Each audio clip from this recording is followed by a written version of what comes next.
Hello there, and welcome to Simply About Earth, the place where curiosity comes with a blanket and science takes the slower path so you can ease into it. Before we dive into tonight's journey, I'd love to know, where are you watching from? Drop a comment and let me know. Are you listening from your cozy bedroom, maybe during a late night scroll, or perhaps it's morning where you are and you're starting your day with some gentle exploration? I always love hearing from our community around the world. Tonight, we're going to let our imagination stretch in a direction that nature itself never allowed. We're going to picture a world where the very first humans opened their eyes, lit their first fires, and took their first steps not in a landscape of lions and mammoths, but under the long shadows of dinosaurs.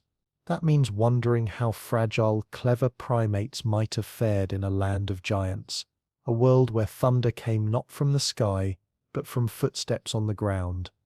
If you're settling in for this thought experiment, and you enjoy exploring these strange crossroads of science and imagination as a gentle way to wind down, it would mean the world if you gave the video a like and maybe subscribed. It helps this little corner of calm reach other people who might also be ready for a slow escape into what-if worlds. Now, let's ease into the story. No rush, just a steady walk into it. Because tonight we're going to bring together two timelines that in reality never touched, and see what unfolds if humans and dinosaurs shared the same Earth. When you think about the history of Earth, it's easy to imagine it as a single long unfolding story, but really, it's more like a library with shelves that rarely line up. Dinosaurs ruled their era tens of millions of years before the first humans even arrived. By the time our earliest ancestors walked upright, the last of the dinosaurs had been gone for longer than we've been alive as a species. But what if that wasn't the case? What if a shuffle in the grand calendar had placed us side by side? The idea feels almost like a child's drawing, with cavemen facing off against Tyrannosaurus Rex. But beneath the fantasy, there's a chance to really think about survival, adaptation, and imagination. Because humans, even in their earliest form, were fragile, slow, and dependent on wits more than strength. Dinosaurs, on the other hand, came in every size, from chicken-like runners to titanic plant-eaters heavier than whole neighborhoods. Put them in the same scene, and the contrasts are almost overwhelming. Imagine the first campfires. In our real history, those flames flickered at the edge of forests filled with big cats, scavenging hyenas, and mammoths that could crush a person with one step. But in this new world, that circle of firelight might sit beneath the looming shadow of a sauropod, one of those long-necked giants that stretched across the treetops. Instead of mammoths trumpeting in the distance, you might hear a low rumbling call that shakes the ground as a creature longer than a train slowly wanders past. The night would be different, more dangerous perhaps, but also stranger, filled with sounds our species never truly knew. Think of how humans would have described such sights to one another. The first stories whispered around those fires might have been about enormous beasts that drank whole rivers and birds with teeth that soared overhead. For the people themselves, life was already a challenge. Early humans were small in number, scattered and vulnerable. They depended on sharp eyes and sharper stones, on close cooperation and on moving when the land demanded it.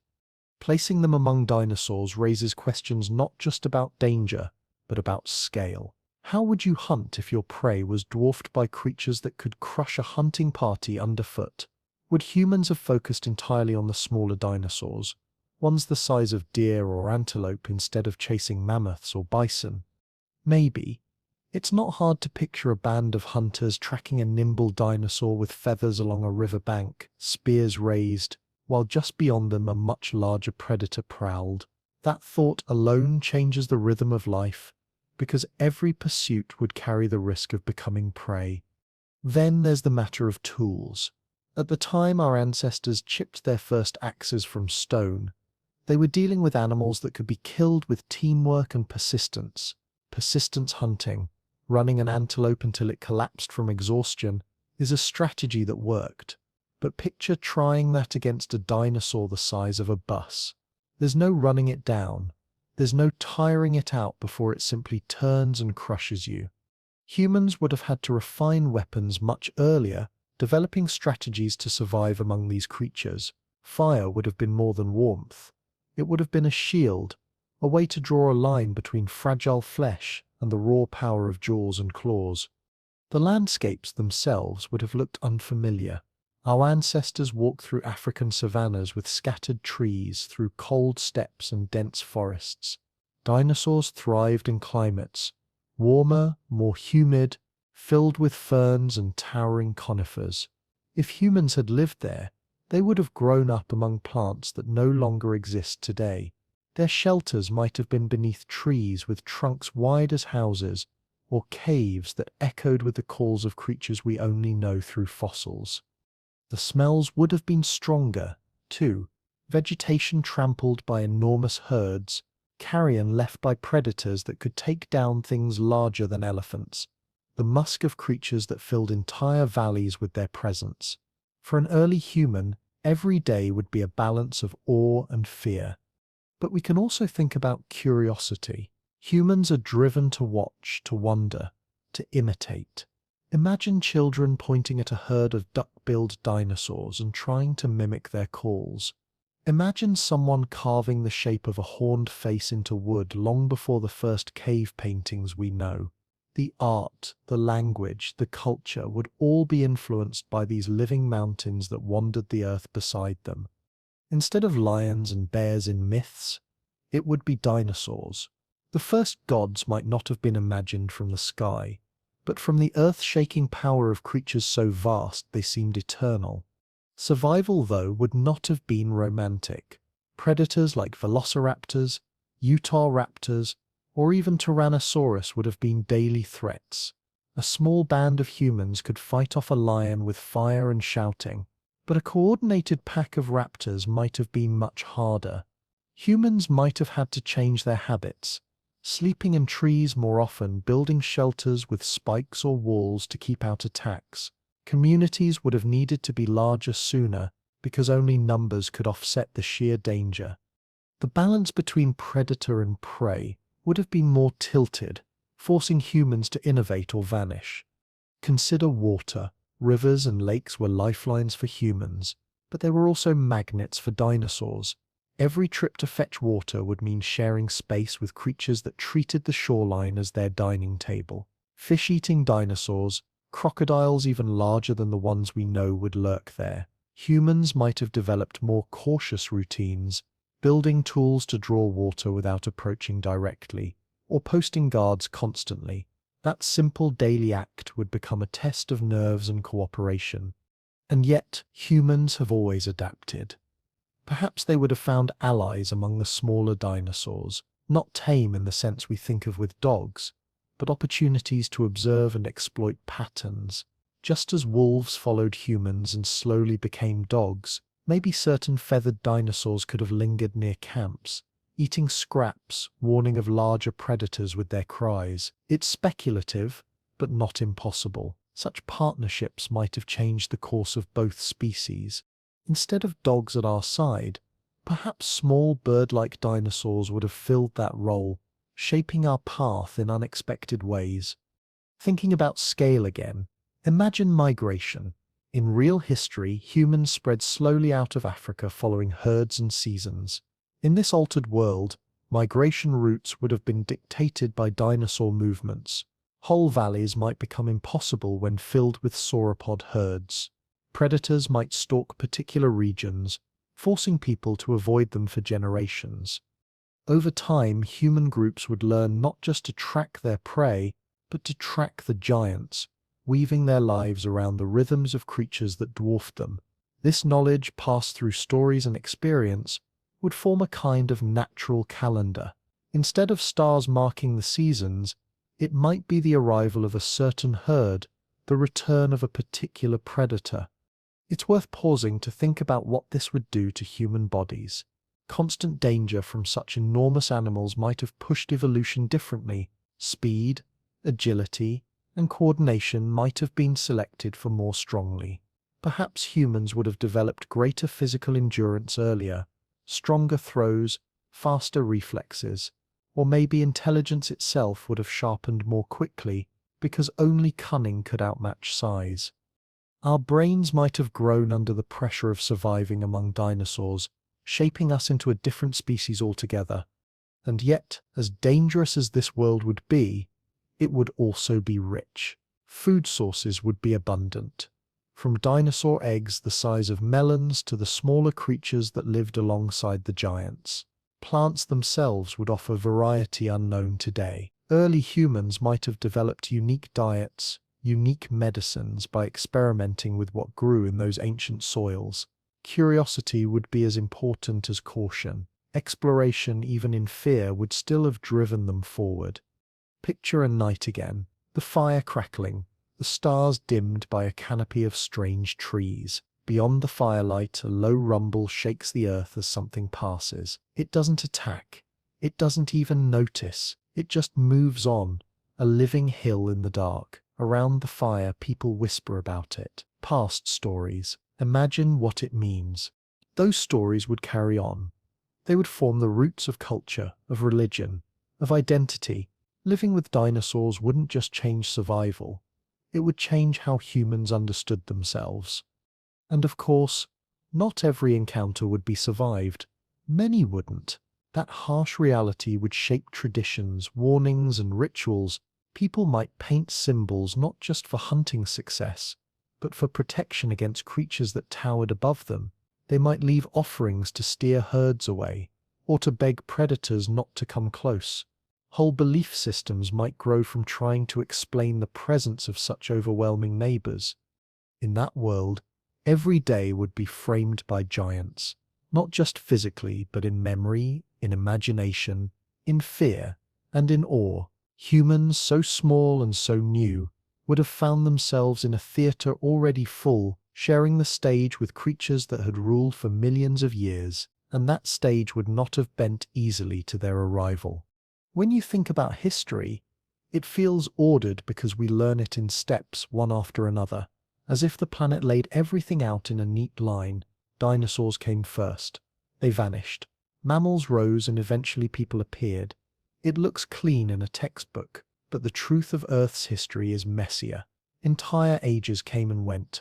Entire families of creatures lived out their full story and disappeared before others even began. Dinosaurs lived for over 150 million years, while humans in our current form have only been around for a tiny fraction of that. Putting the two together means tearing the timeline open, pulling threads from different shelves of Earth's library and weaving them into a single fabric that never existed. It's a world out of place, one that would never have been natural but still feels strangely possible when you let your imagination run. If we actually imagine that shuffle, the first thing that strikes you is how uneven it would be. Humans would have arrived late to a world already claimed. Dinosaurs didn't just live on Earth, they dominated every continent, from the poles to the equator. They were the main characters in every landscape. Humans, by contrast, were later arrivals with almost no place in that order. We would have been intruders, vulnerable and without the claws, teeth or scales that every other creature had evolved to deal with. That imbalance defines the whole thought experiment. Instead of stepping into a world waiting for us, we'd be forced into one that already had rulers. Think about the first steps onto a savanna, or into a forest. In our actual history, early humans could shape the environment slowly, with fire, with tools, with coordinated hunting. Over time, they changed landscapes to suit themselves. But in a dinosaur world, that sense of influence would vanish. No matter how clever humans became, the scale of dinosaurs would overwhelm it. A herd of sauropods could flatten a carefully built camp in a single afternoon. A single predator could undo months of hunting or gathering with one ambush. The balance of power would sit heavily against us, and survival would mean learning to adapt to rules we didn't set. That imbalance would also shape how humans viewed themselves. Instead of seeing their fires, their tools, and their shelters as signs of control, they would be constant reminders of fragility. A spear might help against a wolf or a lion, but against a creature towering 5 stories tall, it would feel almost meaningless. That sense of smallness might have changed the very way humans thought about life. Our real history is full of confidence, of people believing they could master nature, bend it, and eventually dominate it. But in a world where every horizon held giants, that confidence might never have taken root. People might have seen themselves as permanent survivors, never rulers, shaping a culture of humility rather than mastery. It's also worth picturing the environment itself. The Mesozoic world wasn't just populated by dinosaurs, it was structured for them. The plants, the climate, the cycles of life, all tilted towards supporting creatures of immense size. Forests of cycads, ferns, and conifers covered much of the land, providing food for animals with appetites that could strip whole valleys. If humans had walked into that, their daily experience would have been foreign compared to the grasslands and plains of our real past. They would have had to adjust to food sources unfamiliar, plants that modern humans never encountered. Some would be edible, others poisonous, and figuring that out would be a process paid for with mistakes. That slow, cautious testing of the environment would have been constant, made harder by the presence of predators that didn't allow much room for error. And predators are where the thought experiment becomes even more lopsided. Lions and leopards, dangerous as they are, can be driven off by noise, by fire, by persistence. But dinosaurs like raptors hunted in groups, using strategies that would have matched human cooperation in eerie ways. Facing them wouldn't just be about strength, it would be about intelligence, speed, and luck. Humans might have avoided open ground entirely, clinging to cliffs, forests, and swamps where the giants couldn't follow. They would have become creatures of the margins, slipping into the spaces left over, living in the cracks of a world not made for them. That image alone changes the story of humanity from one of expansion to one of constant retreat, always on the edge of something bigger. Still, humans have a habit of turning weakness into strength. Being out of place might have forced new developments much earlier. Cooperation would be more than helpful. It would be essential. A lone person could not stand against a dinosaur, but a group with coordination and planning might survive encounters by distracting, by setting traps, by driving predators toward hazards. That shift toward complex planning might have accelerated human intelligence. The need to constantly think ahead, to work together seamlessly, and to find ways to tip the scales against impossible odds could have shaped our brains in ways very different from the slow, gradual process we know. Out of place in the natural order, humans might have leapt forward mentally just to keep pace with survival. But being clever doesn't erase the scale of the threat. Imagine daily life. Going to collect fruit in the forest might mean encountering a herd of hadrosaurs, harmless but enormous, capable of trampling anything in their path. A quick trip to fetch water might place you in sight of a predator the size of a bus, forcing you to wait for hours hidden in reeds before it passes. Children would grow up, not just fearing animals, but understanding that at any moment the ground could shake with the arrival of something far larger than anything they'd ever seen. That constant tension would mark their stories, their play, their rituals. A child's toy might not be a carved lion or antelope, but a horned dinosaur, already part of their imagination before they even understood the danger. It's easy to see this as overwhelming, but humans have always found ways to fit themselves into whatever world they faced. Being out of place might not mean being doomed. It might mean finding niches. Small dinosaurs would be prey, eggs would be food, and plants would provide fibers and medicines. The giants would dominate the open lands, but people would learn to weave through the gaps, to exploit the edges. In that way, the mismatch of scale might not end the story of humanity, but twist it, shaping us into a species defined by surviving in a world where everything else was stronger, larger, and older. This also brings up the question of extinction. Dinosaurs didn't vanish in this alternate world, at least not on schedule. Humans might have been another force pushing against them. Small in number, yes, but persistent, intelligent, and resourceful. People might not have killed dinosaurs directly, but they could have changed the balance in subtle ways. Fire, for example, alters landscapes. In our history, burning grasslands encouraged growth that benefited the animals people hunted. In a dinosaur world, Fire might fragment habitats, weaken food chains, and disrupt herds. Slowly, humans might have become another factor in a system already under stress, adding pressure to creatures that seemed invincible. Out of place as we were, we might still have tipped the scales. The image of this alternate Earth is unsettling because it highlights just how precarious survival is. Our real history feels natural to us because we're the end result. But imagining ourselves in a world we weren't meant to inhabit shows how fragile that path really was. One shuffle in timing, one overlap of eras, and the story of humans might have ended before it ever began. Being out of place isn't just uncomfortable, it can be final. Yet the exercise of imagining it reminds us that survival is not just about strength, but about adaptability, cooperation, and imagination. Humans might have found a way even in a world where every horizon was filled with giants. The idea of being out of place also works on a deeper level.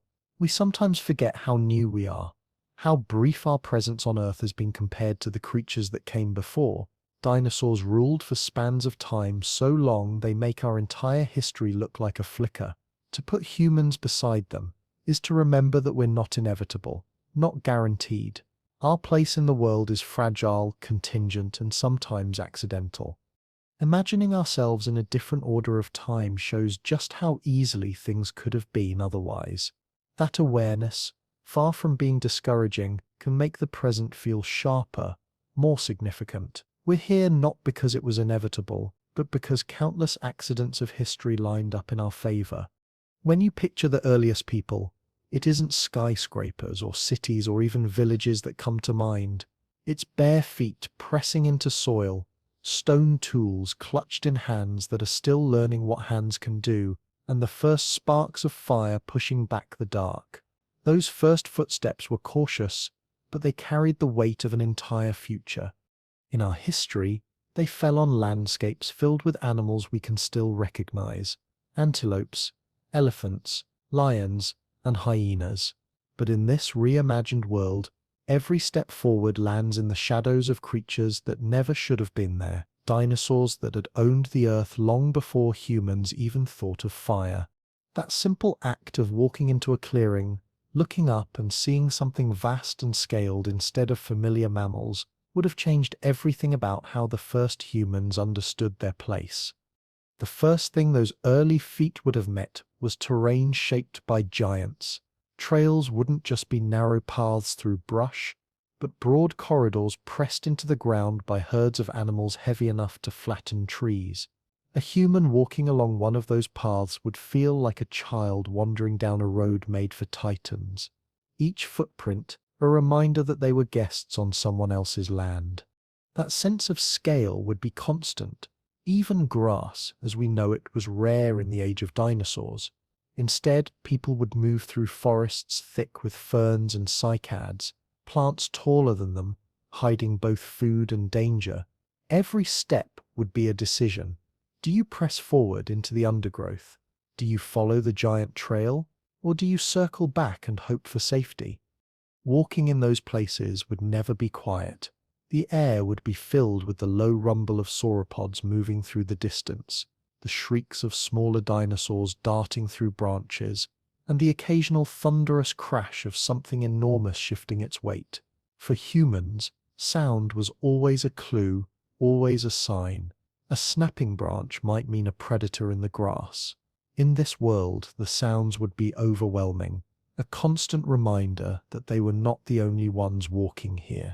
The first steps weren't just tentative because of uncertainty. They would be cautious because danger was everywhere, woven into the very background of life. Now imagine that same first step, not just in movement but in discovery. Humans were explorers from the start. They looked at tracks in the dirt, at broken plants, at stones, and tried to understand what those things meant. The first time they came across the footprint of a dinosaur, the shock must have been overwhelming. A print larger than their entire body pressed into the mud, stretching in a line that disappeared into the trees. To us today, a fossilized track is an artifact, something we study in safety. To them, it would have been a warning sign, proof that something beyond imagination had passed by recently. Following it would be unthinkable. Yet, leaving it behind would feel like walking away from the story of the world itself. Every step humans took brought them closer to fire, to tools, to cooperation. But each of those developments would feel different when set beside dinosaurs. Fire would have been a step not just toward warmth and cooking, but toward survival against predators many times their size. The glow of flames at night would mark the boundary between safety and terror. For the first people, fire in our timeline meant comfort. In this altered one, it would mean the difference between being trampled in the dark and seeing dawn. Even the act of carrying a torch would feel different, because that light wasn't just a tool, it was the only defense against jaws and claws that no human could outrun. Stone tools, too, take on a new meaning here. The first chipped axes and blades were already revolutionary, giving humans the ability to cut, scrape, and build, but against dinosaurs their role would be humbler. A blade might slice fruit or butcher smaller animals, but no one could imagine taking down a creature taller than trees with stone alone. Instead, those tools would serve as reminders of limitation, useful for daily life, but powerless against the rulers of the land. In our history, tools gave people power. In this one, they would mark the smallness of that power. The first footsteps forward with a stone blade in hand would still be brave, but bravery would always be measured against the impossibility of true control. The steps of children would matter most.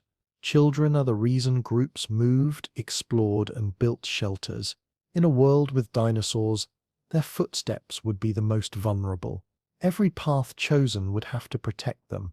Every decision about where to camp or when to travel would revolve around the smallest feet in the group. You can imagine the fear of parents seeing a child wander toward the edge of a clearing where a predator's shadow loomed. The first lessons those children learned might not have been about fire or hunting, but about silence, hiding, and caution. They would grow up knowing that every step outside safety was a step into a world that belonged to something else. Walking wasn't just a physical act for humans, it was symbolic. The way groups spread, the way they carried their lives from one place to another. In this alternate history, each migration would feel like trespassing. Crossing valleys, rivers, and mountains wouldn't be about exploring new ground. It would be about moving through territory claimed by creatures that didn't recognize them. Imagine the first footsteps into a new valley where herds grazed, each creature larger than anything they'd ever seen.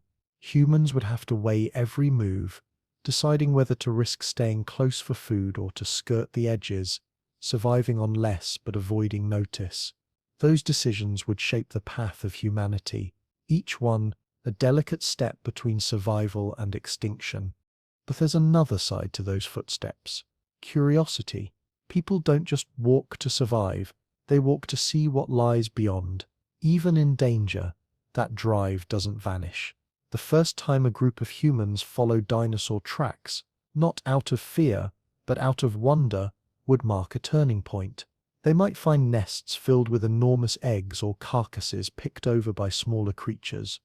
Those discoveries would become stories told and retold. The first steps weren't just about danger. They were about learning, about piecing together what kind of a world they lived in. Every footprint pressed into the earth was a question. What is this place? And what does it mean for us? Those questions would also shape identity. In a world shared with dinosaurs, people might see themselves not as rulers of the land, but as walkers, as wanderers who pass through spaces too large to claim. The act of walking itself could become sacred, a way of acknowledging their fragile role. Every step would be remembered, not because it conquered, but because it endured. People would measure their lives in steps taken, paths crossed, dangers avoided. That sense of constant movement, of never standing still too long, might become the rhythm of their existence. And of course, not every step would lead to safety. Some would end in tragedy. Tracks cut off by predator prints, trails scattered with bones, echoes of lives ended too soon. Those losses would be lessons for others. Each misstep would become a warning. Each path avoided by one group would be passed down as knowledge to the next. Over time, the steps of the living would be guided by the steps of the dead, a cycle of memory written into the ground itself. It's tempting to think of the first footsteps as small, uncertain, and fragile, but they were also monumental. They carried the weight of survival, the hope of exploration, and the burden of living in a world not built for them. Each one pushed humanity forward, not into mastery, but into coexistence with giants. The steps themselves would echo not just through valleys and forests, but through culture, memory, and imagination. Walking became more than moving. It became a way of living, a way of carving a space in a world that belonged to others. So the image stays simple. A figure moving across soft earth, firelight flickering in the distance, stone in hand, eyes wide, not just with fear, but with wonder. Every step forward is small, yet every step is everything. The world they walk through isn't theirs, but still they walk. That act, repeated over and over, becomes the foundation of a story that would look nothing like the one we know, yet would still belong to us in its own way. When people imagine a world filled with dinosaurs, the mind usually jumps to the largest ones first, the towering sauropods stretching their necks across the canopy, the horned giants locking heads in noisy confrontations, the predators with teeth long enough to pierce bone in one strike. This was truly the age of giants, an era where scale itself was different from what we know now. Even the smallest dinosaurs looked unusual compared to today's animals, but it was the largest that defined the landscape, shaping everything from the vegetation to the weather in subtle ways. For humans walking among them, that scale would be impossible to ignore. Every step into a valley or forest would reveal creatures so large they seemed almost unreal, and yet they would be as common as deer or elephants are to us. The sauropods are usually the first that come to mind. Animals like Brachiosaurus or Argentinosaurus were longer than a blue whale, taller than any tree in sight, and heavier than a fleet of trucks. Standing near one would mean craning your neck upward until you felt dizzy. For humans, they wouldn't just be background figures in the distance. They would be part of daily life. Herds of these animals would move across open plains, stripping forests of leaves, flattening ground as they walked, leaving behind trails wider than rivers. A group of early humans trying to cross the same ground would find themselves weaving between footprints deep enough to swallow them whole. It would feel like walking through a land made for gods, except those gods were animals, eating, moving, and living with no awareness of the fragile figures at their feet. Predators were just as immense in their own way. Tyrannosaurus, for example, wasn't the only giant carnivore of its time, but it was among the most fearsome, standing 3 times the height of a person, armed with jaws that could crush through bone. It represented a threat that no human strategy could fully overcome. For people used to lions and leopards, the idea of something 10 times larger stalking them would have been overwhelming. And yet, these predators weren't constant killers. They lived like any other animal, conserving energy, choosing battles carefully, feeding on carrion as much as hunting live prey. Humans might have avoided them by learning patterns, recognizing the signs of their presence, and moving away long before danger came close. Still, the fear would remain, a shadow in every open plain, a tension in every journey. The giants weren't only threats. Some would be awe-inspiring in ways that invited curiosity rather than fear. Triceratops, with its horns and frill, would look strange and almost ceremonial, like an animal wearing armor. Humans might have told stories about such creatures, giving them symbolic roles in their cultures. To see one silhouetted against the horizon, horns catching the light, would be unforgettable. And yet, awe always carried a price.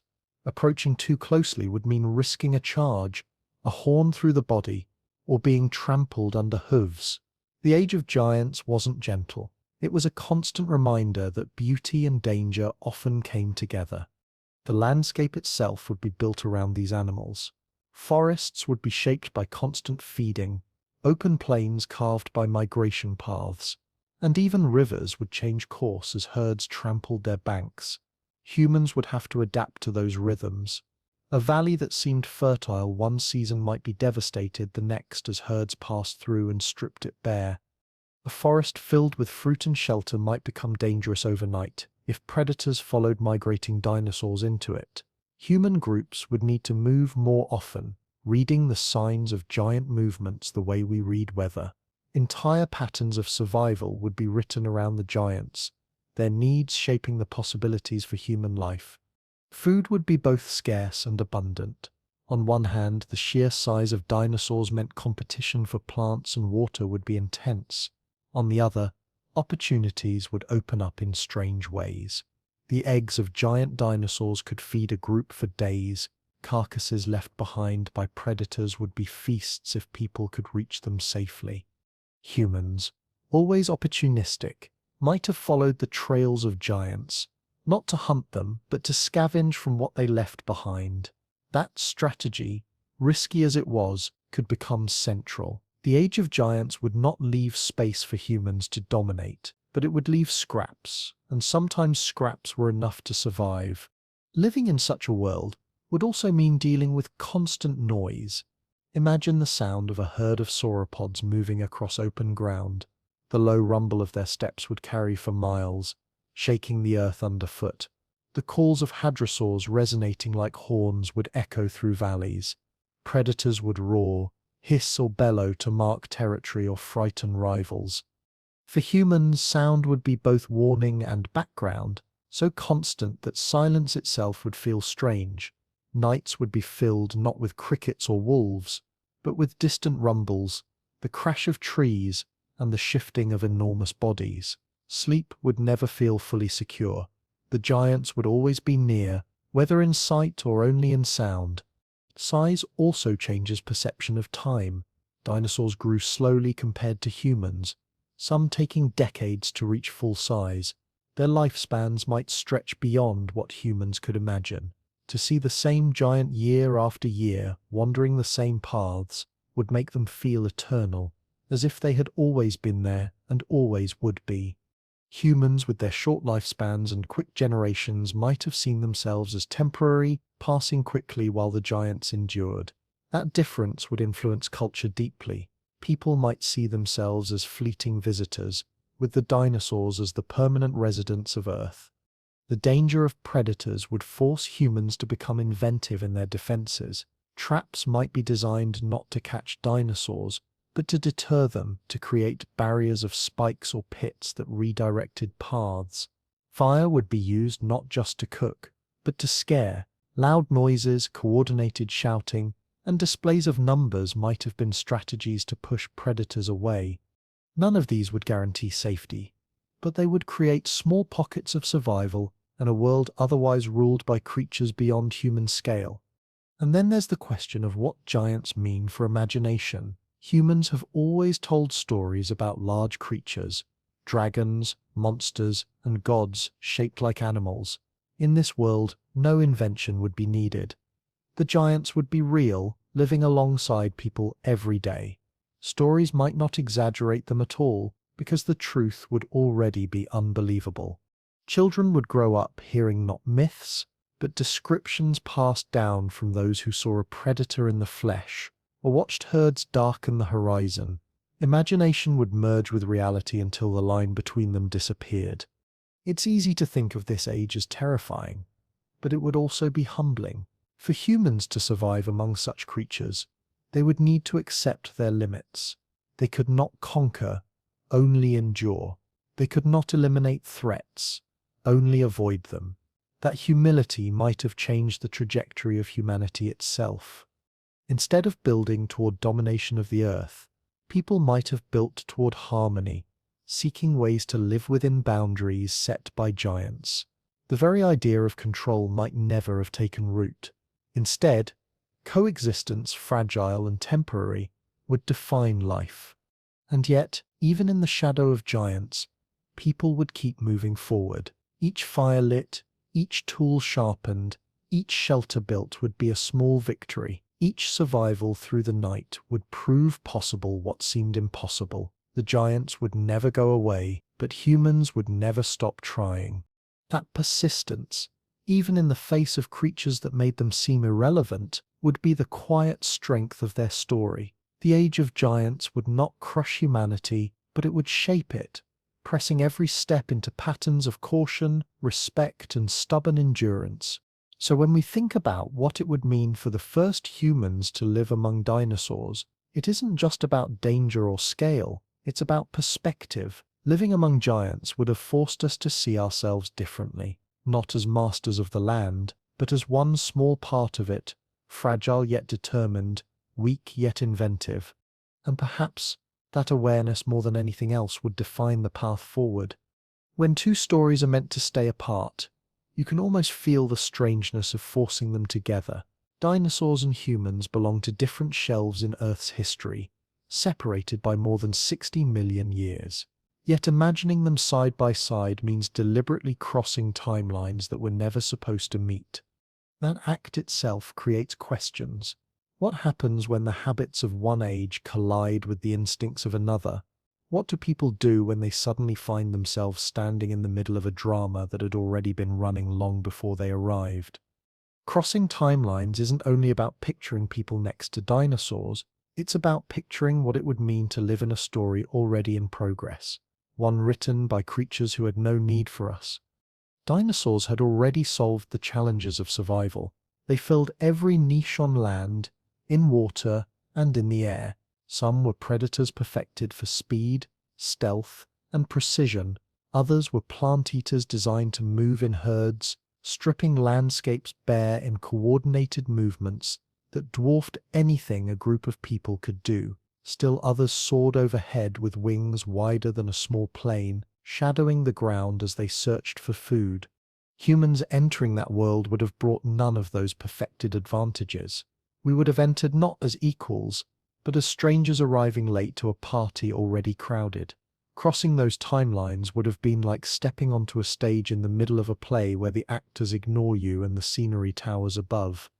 The collision of eras would also create friction in daily survival. Humans carried fire, stone tools, and a growing sense of cooperation, but dinosaurs carried sheer presence. Picture a group of people building shelters from wood and leaves along the edge of a clearing. The work is quiet. The fire is prepared. Children gather near their parents. Then, the ground begins to tremble. Not from thunder, but from the arrival of a herd moving through. Everything carefully built could be flattened in minutes, not out of malice, but from indifference. The giants would not even notice.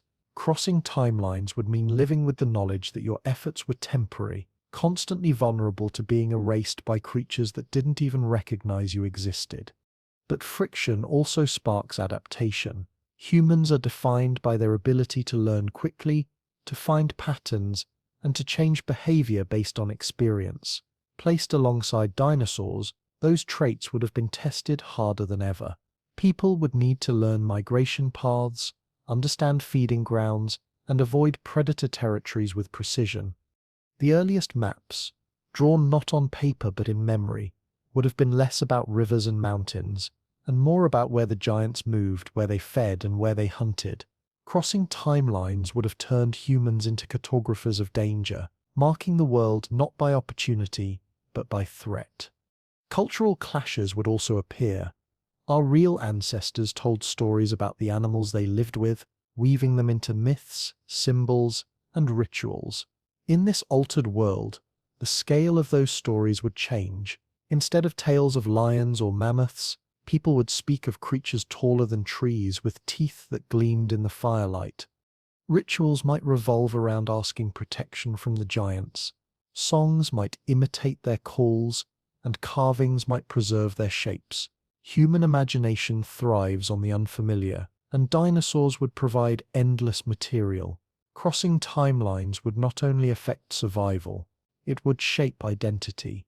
People would see themselves not just as survivors of nature, but as witnesses to beings that seemed eternal.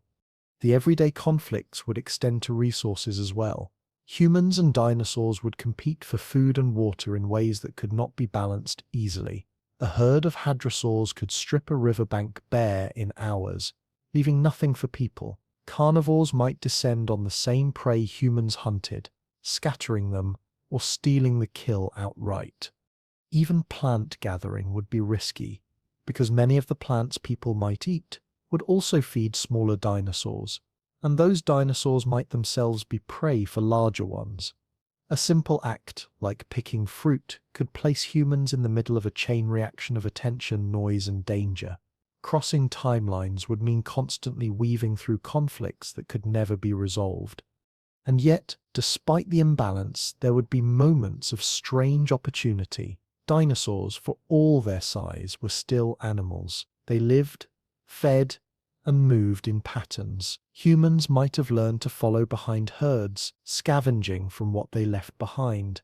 Herds scavenging from what they left behind. They might have taken advantage of predator kills, risking danger to claim scraps of meat. They might even have learned to time their movements with the rhythms of the giants, crossing valleys only after herds had passed, gathering food in the gaps left between migrations. Crossing timelines would be dangerous, but it would also teach people how to read the Earth with more precision than ever before. Another clash comes from the different speeds of life. Dinosaurs lived on a scale of decades, sometimes longer, while humans lived faster, reproducing and spreading more quickly. Over time, that difference might create tension in ways subtle but important. Dinosaurs would dominate space, but humans would dominate time. Generation after generation would pass for people, while the same dinosaur still walked the same paths. Each new group of humans would learn from the last, building layers of knowledge about creatures that seemed unchanging. In that way, crossing timelines would give humans a strange advantage, not in strength, but in memory. It's also worth considering what dinosaurs might make of people. Most probably wouldn't notice us at all, too small and insignificant to matter. Predators might view us as potential prey, but even then, the energy gained from a single human would be hardly worth the effort compared to larger animals.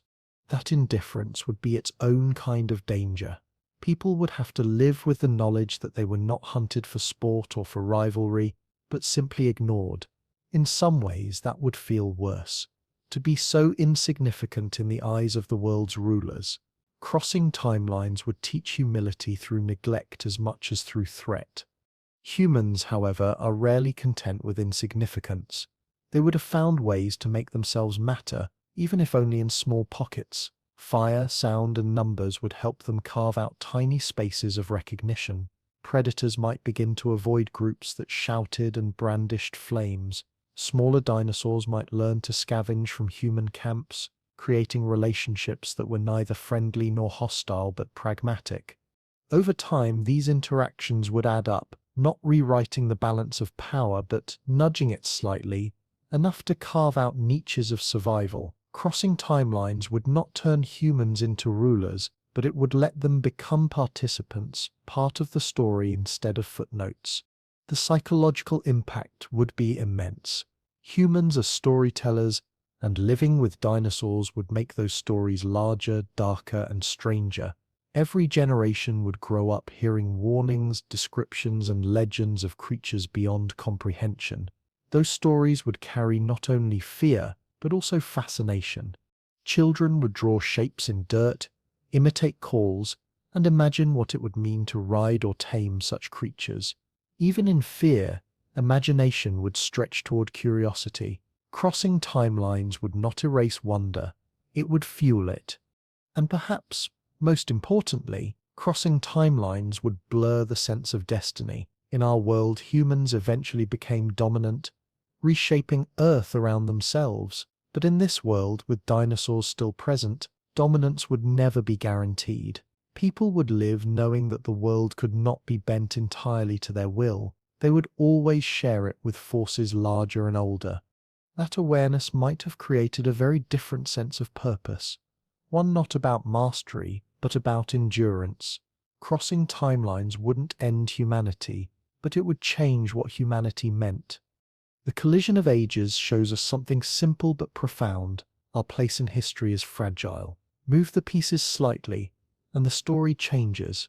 Imagine us among dinosaurs, and you see how much of our survival depends on timing, luck, and circumstance. Crossing timelines is more than fantasy. It's a reminder that we are shaped not only by what happened, but by what didn't. Picture the first fire not as a spark in a textbook or a neat experiment in a laboratory, but as a real flame breaking the darkness for a small band of people who had nothing else to shield them from the night. In our real history, that fire was enough to scare away lions, hyenas, and leopards, to keep the cold at bay, and to cook the meat that otherwise would have been dangerous to eat. Now shift that same scene into a world filled with dinosaurs, and the meaning of that flame changes completely.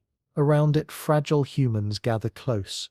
Children pressed into the arms of parents, hunters setting down their spears for the evening. And above them, far beyond the reach of their firelight, the shadow of a sauropod drifts slowly by, its massive frame blotting out the stars as it reaches for leaves higher than the firelight could ever reach. That image alone captures what it would mean to live in this crossed world. People, tiny and fragile, huddled under a campfire, and giants moving around them as if they didn't even exist. The campfire was more than light.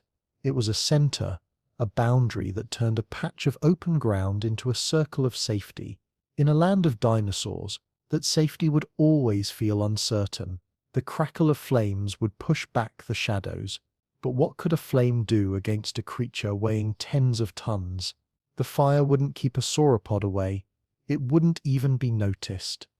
A giant might step too close, its enormous foot pressing into the soil just beyond the circle, and no amount of shouting or waving torches would matter. To the sauropod, humans were irrelevant. It would reach down, strip leaves, chew slowly, and move on, leaving the people to sit in stunned silence as the ground trembled beneath them. The campfire under a sauropod was both a symbol of human resilience and a reminder of human insignificance. For predators, though, the fire meant more. Raptors, tyrannosaurs, and other hunters understood fear, and flames could hold them back. The fire became a weapon, not by strength, but by psychology. A predator hesitating at the edge of the light would give people time to ready spears, to scream together, to create the illusion of power. That illusion might be enough to survive, at least for the night. Around the fire, humans learned that together they could be more than prey.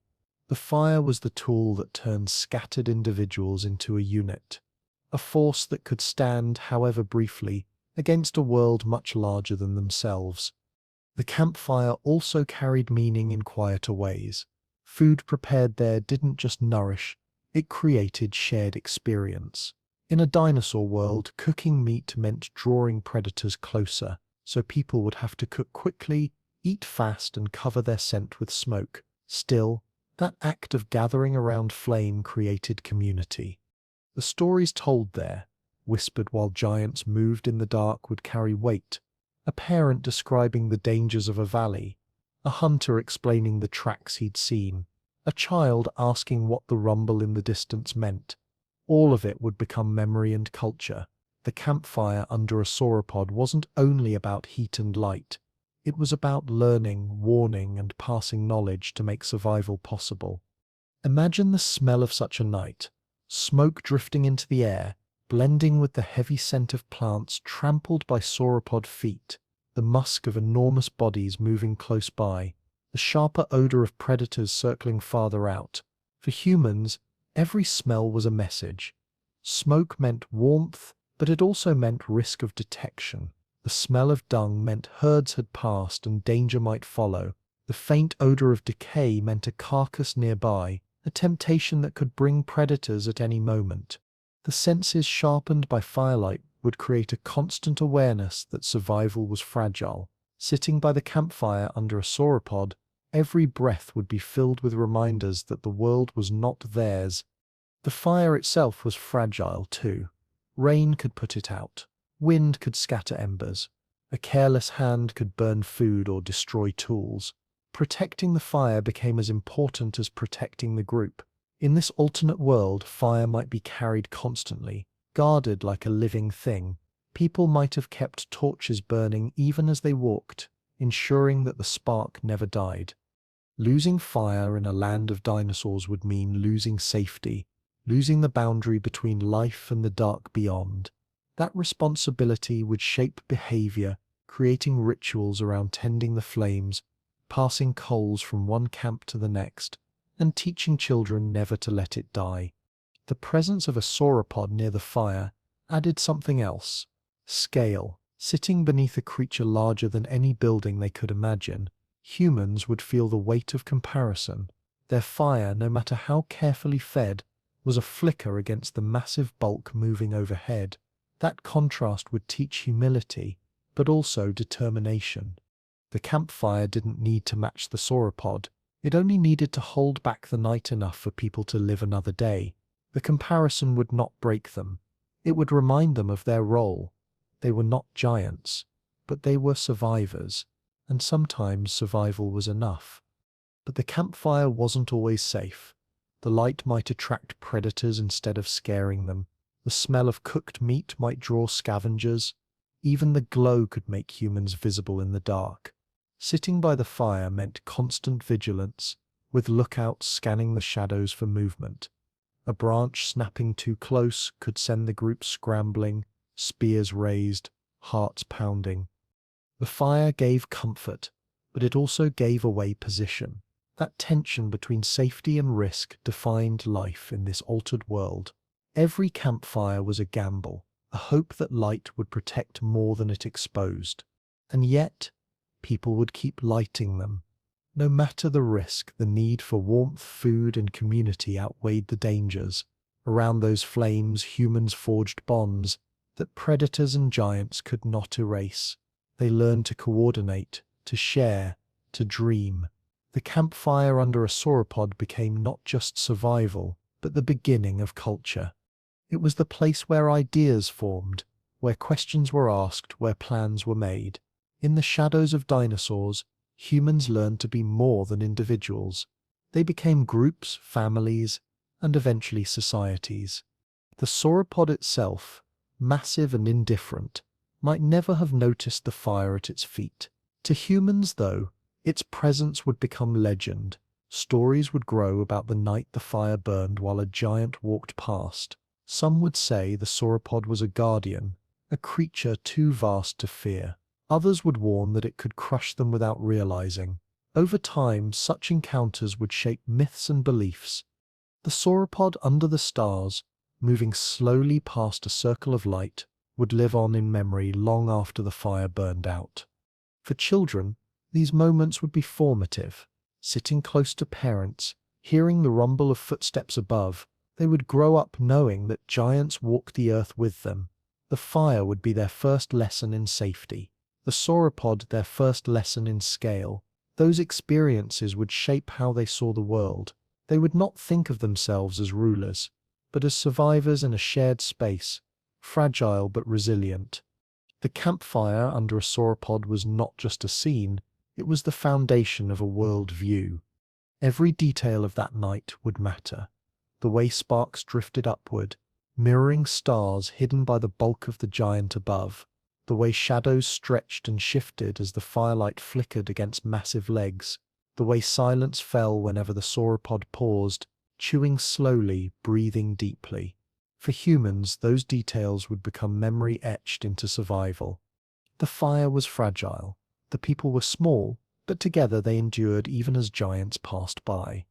In the end, the campfire under a sauropod captures the essence of this imagined world. Humans, small and vulnerable, clinging to the tools they had, dinosaurs, vast and indifferent, moving through their own patterns, the two timelines crossing not in battle, but in coexistence, however uneasy. And through it all, the fire remained, a symbol of human persistence, a spark that refused to die, even in the shadow of creatures that should have erased it. There was always something waiting just outside the circle of firelight. For early humans, the edges of vision were filled with eyes, the glint of predators that lived in the dark. In our world, those eyes belonged to lions, leopards, or hyenas. In a world where humans walked with dinosaurs, those edges would hold far greater dangers. Raptors, tyrannosaurs, and other carnivores would circle the camp, drawn by scent, by sound, by the movement of small figures huddled close together. Predators at the edge weren't just a threat. They were the constant reminder that survival was never certain. Predators shaped behavior in every way. The group might plan its movements based on where tracks were seen or where carcasses were left behind. People might whisper warnings about a valley where footsteps thundered too often, or a clearing where bones always seemed fresh. Fear wasn't a weakness here. It was a tool, a sense sharpened by generations of experience. The presence of predators at the edge made humans cautious, deliberate, and endlessly inventive. The fear never went away, but it became the pressure that forced progress. Think about the difference in scale. A lion weighs a couple hundred kilograms, powerful enough to kill a human in seconds.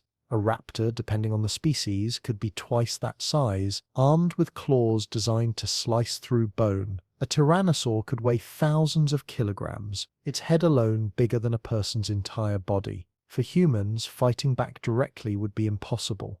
Even with fire and spears, the risk was overwhelming. The only real strategy was avoidance. That meant reading signs better than anyone else. A snapped branch, a fresh footprint, a smell on the wind, all of it mattered. Missing one clue could mean being surrounded before you even knew danger was near. Predators at the edge didn't only hunt, they tested.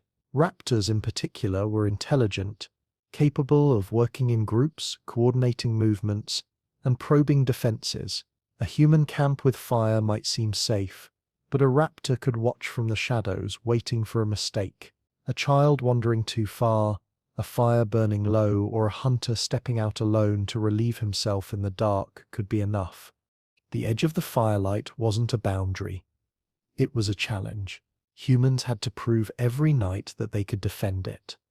This constant tension changed how people lived. Sleep became lighter, broken by sudden starts at noises outside. Watches were kept with pairs of people, staying awake to guard the camp. Children learned silence early, trained not to cry out at every sound. Even play during the day might be restricted, kept close to adults because predators didn't only hunt at night. A hunt could happen at dawn or in the middle of the afternoon if hunger demanded it. For humans, predators at the edge meant living in a state of constant readiness, never fully relaxed, never entirely safe. Yet, there was another side to this pressure. Humans who survived learned quickly. Stories of attacks would be told and retold, embedding lessons in memory.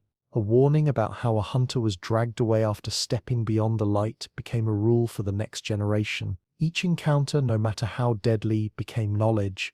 That accumulation of experience built resilience. Predators at the edge forced humans to evolve, not just physically but culturally, shaping traditions, habits, and rituals. In that sense, predators became teachers, though the lessons were harsh. There would have been strategies beyond fire. Humans might have built barriers of sharpened stakes, creating walls around their camps to slow an attack. They might have used noise, shouting, drumming, striking stones together to create confusion.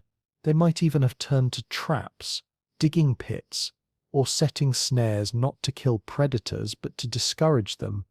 None of these would guarantee safety, but combined they could tip the balance just enough. Predators at the edge were relentless, but humans were persistent, and persistence often makes the difference between extinction and survival.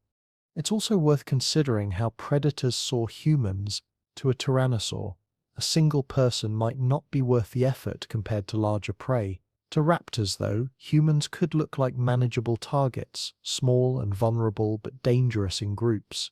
Predators might have learned quickly that humans were not easy meals, that fire and cooperation made them unpredictable.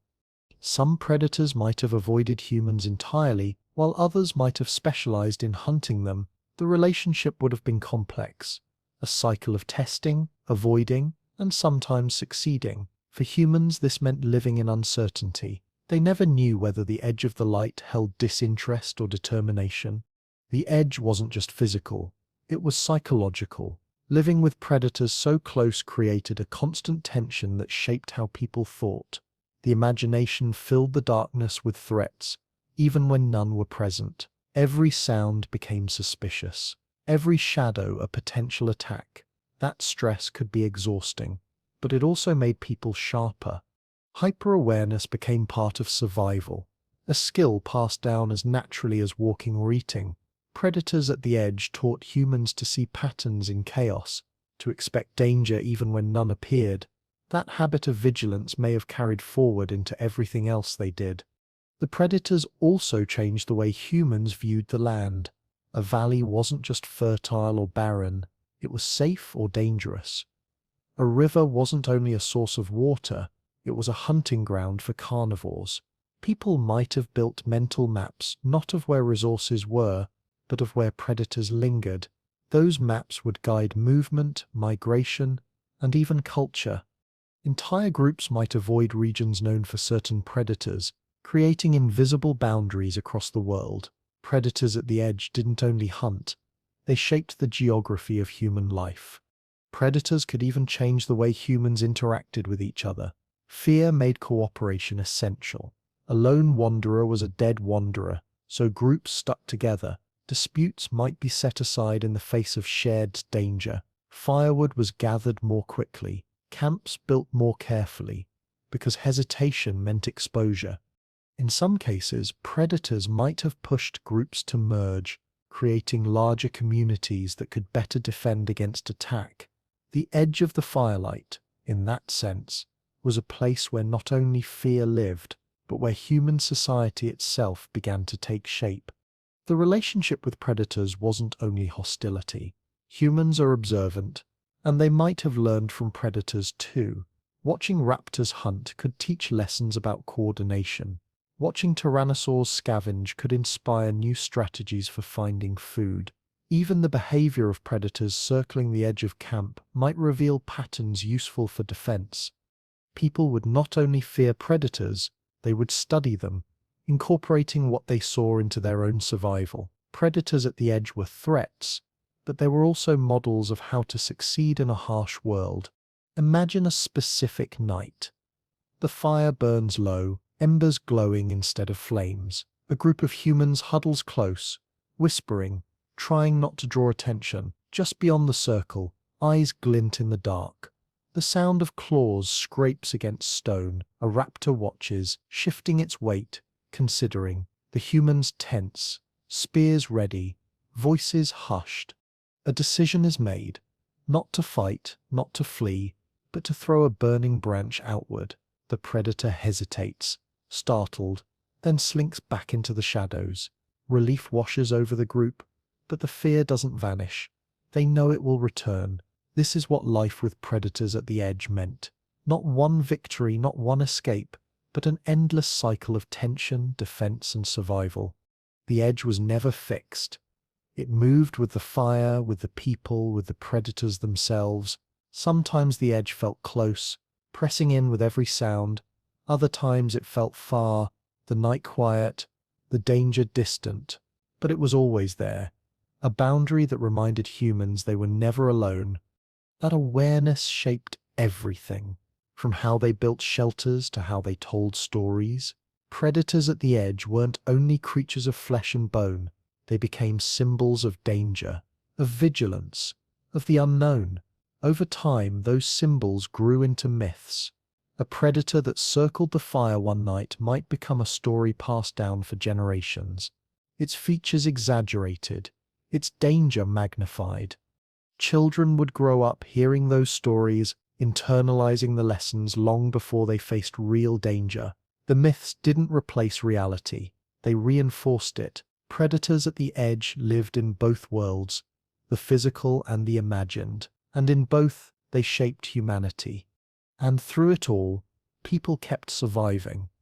The fire kept burning, the spears kept being sharpened, the lookouts kept watching. Predators at the edge never disappeared, but neither did humans. The balance remained fragile, but persistence carried the day. Every escape, every avoided attack, every night that ended with dawn instead of death was a reminder that survival was possible. The predators taught fear, but they also taught resilience. And in the end, resilience was the one advantage humans could always rely on. Scale defines perspective. For early humans, standing next to a mammoth or an elephant already created a sense of smallness. But in a world with dinosaurs, that feeling would multiply until it became a constant condition of life. Tiny people surrounded by huge neighbors would not be a rare sight, but the ordinary state of existence. No matter where they walked, worked, or rested, humans would always be under the shadow of creatures so large they made shelters look like toys and fire circles look like sparks. The sense of being small would not fade with time. It would settle into the very identity of what it meant to be human. Imagine walking through a valley where a herd of sauropods is grazing. Each neck sways above like a moving tower, heads plucking leaves as easily as a child might pick berries. A human standing at their feet would barely come up to the joint of one leg. The ground would shake with every step they took. And yet, they would move slowly, almost gently, with no awareness of the figures darting like insects below. For people, the feeling would be contradictory, awe and fear mixing together, the recognition that survival depended not on mastering these neighbors, but on avoiding being crushed by them accidentally. To live tiny among huge neighbors meant existing at the margins of awareness, never acknowledged, never fully ignored. The sheer size of dinosaurs reshaped how humans would measure the world. Distances were larger because a herd could block an entire valley, forcing detours of days. Time itself stretched differently because giants moved slowly, their lives spanning decades, while human generations passed quickly in comparison. Shelter meant one thing for humans, a small barrier against wind and rain. But dinosaurs created natural shelters simply by standing, their bulk breaking wind currents, their presence altering landscapes. The comparison would never end. Every act of survival humans attempted would feel small in the context of their neighbor's scale.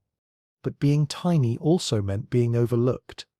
Predators hunted with precision, but not every dinosaur was interested in small prey. A tyrannosaur might see a human as too little food to bother with, unless opportunity presented itself. A sauropod might never register a human's presence at all. That invisibility could become a form of safety. Humans might slip between herds, moving unseen, gathering resources in the gaps left behind.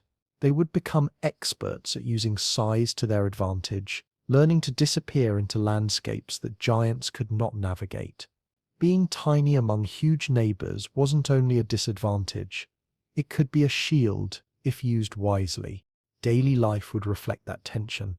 Collecting water might mean waiting while a herd of hadrosaurs finished drinking, because pushing forward would be suicide.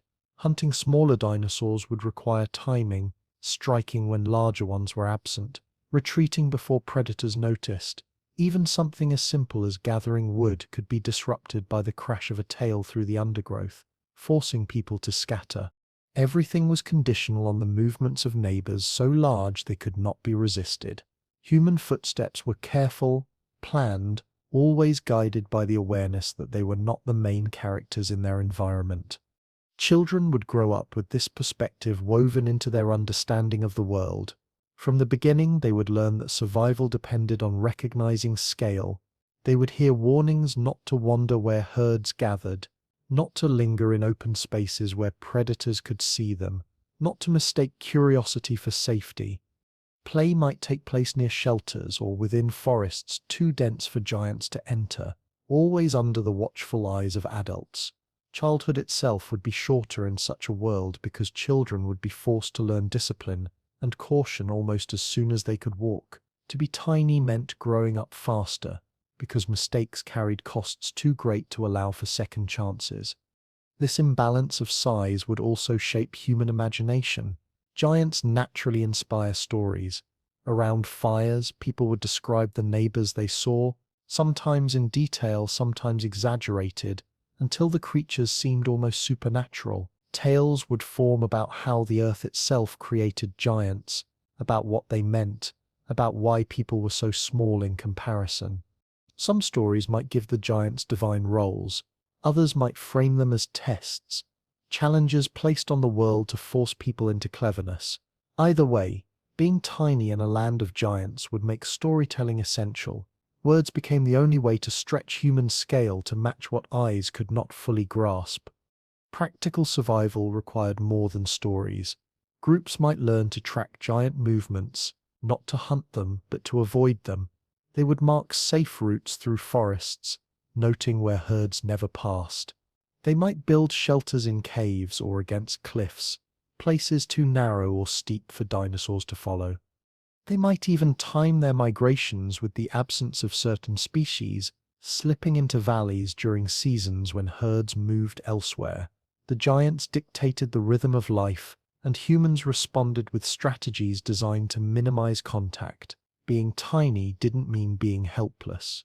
It meant becoming experts in reading and responding to patterns. Still, accidents would happen. A human group might settle too close to a path used by sauropods, waking one morning to find their camp flattened. A hunting party might be caught between a predator and its prey, trampled in the chaos of pursuit. These losses would be devastating, but they would also become lessons. Survivors would tell the stories, pass down warnings, and reshape habits.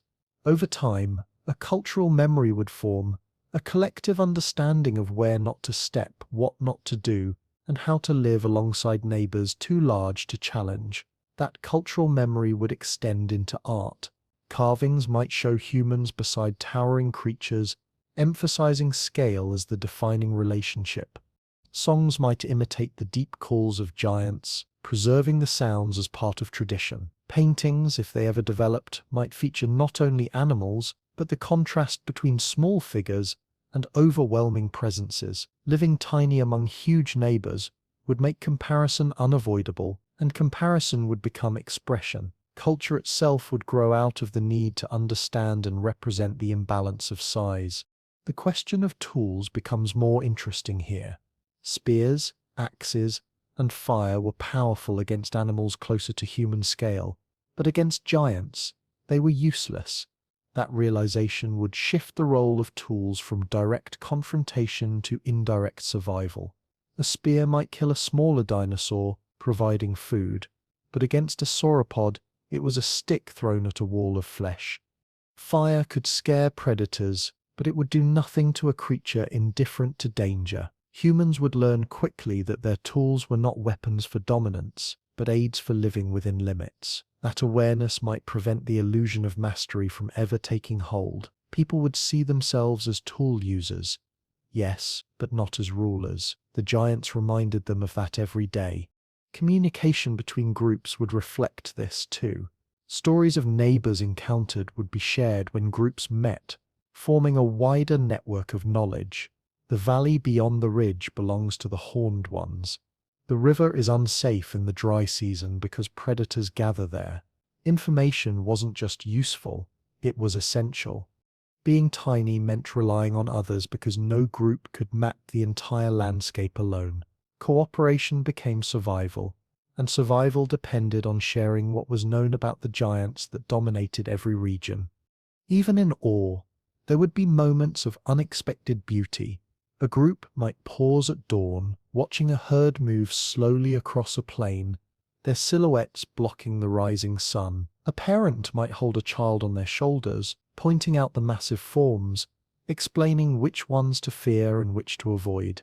Those moments would stay in memory, not because they were safe, but because they were unforgettable. Living tiny among huge neighbors didn't only mean danger. It also meant being surrounded by a kind of grandeur that reshaped how people saw the world. The giants were threats, but they were also wonders. That wonder, however, could never erase the reality of risk. A single misstep could bring catastrophe. A person wandering into the path of a herd might be crushed before they even realized danger was near. A predator might spot movement and decide, just this once, that the effort was worth it. Everyday survival depended on balancing awe with caution, curiosity with restraint. Being tiny meant always walking that line, never able to forget that the world belonged to others first. Over generations, humans might have developed physical changes in response to this environment. Greater agility, faster reflexes, sharper senses, all could be selected for, In a world where giants and predators defined the risks, intelligence might grow even faster because cleverness offered the best chance of survival when size offered none. Being tiny forced people to rely on brains rather than brawn, a pressure that could have accelerated the path toward advanced thought. The giants wouldn't just shape culture, they might shape evolution itself. Living among huge neighbors also raises questions about long-term survival.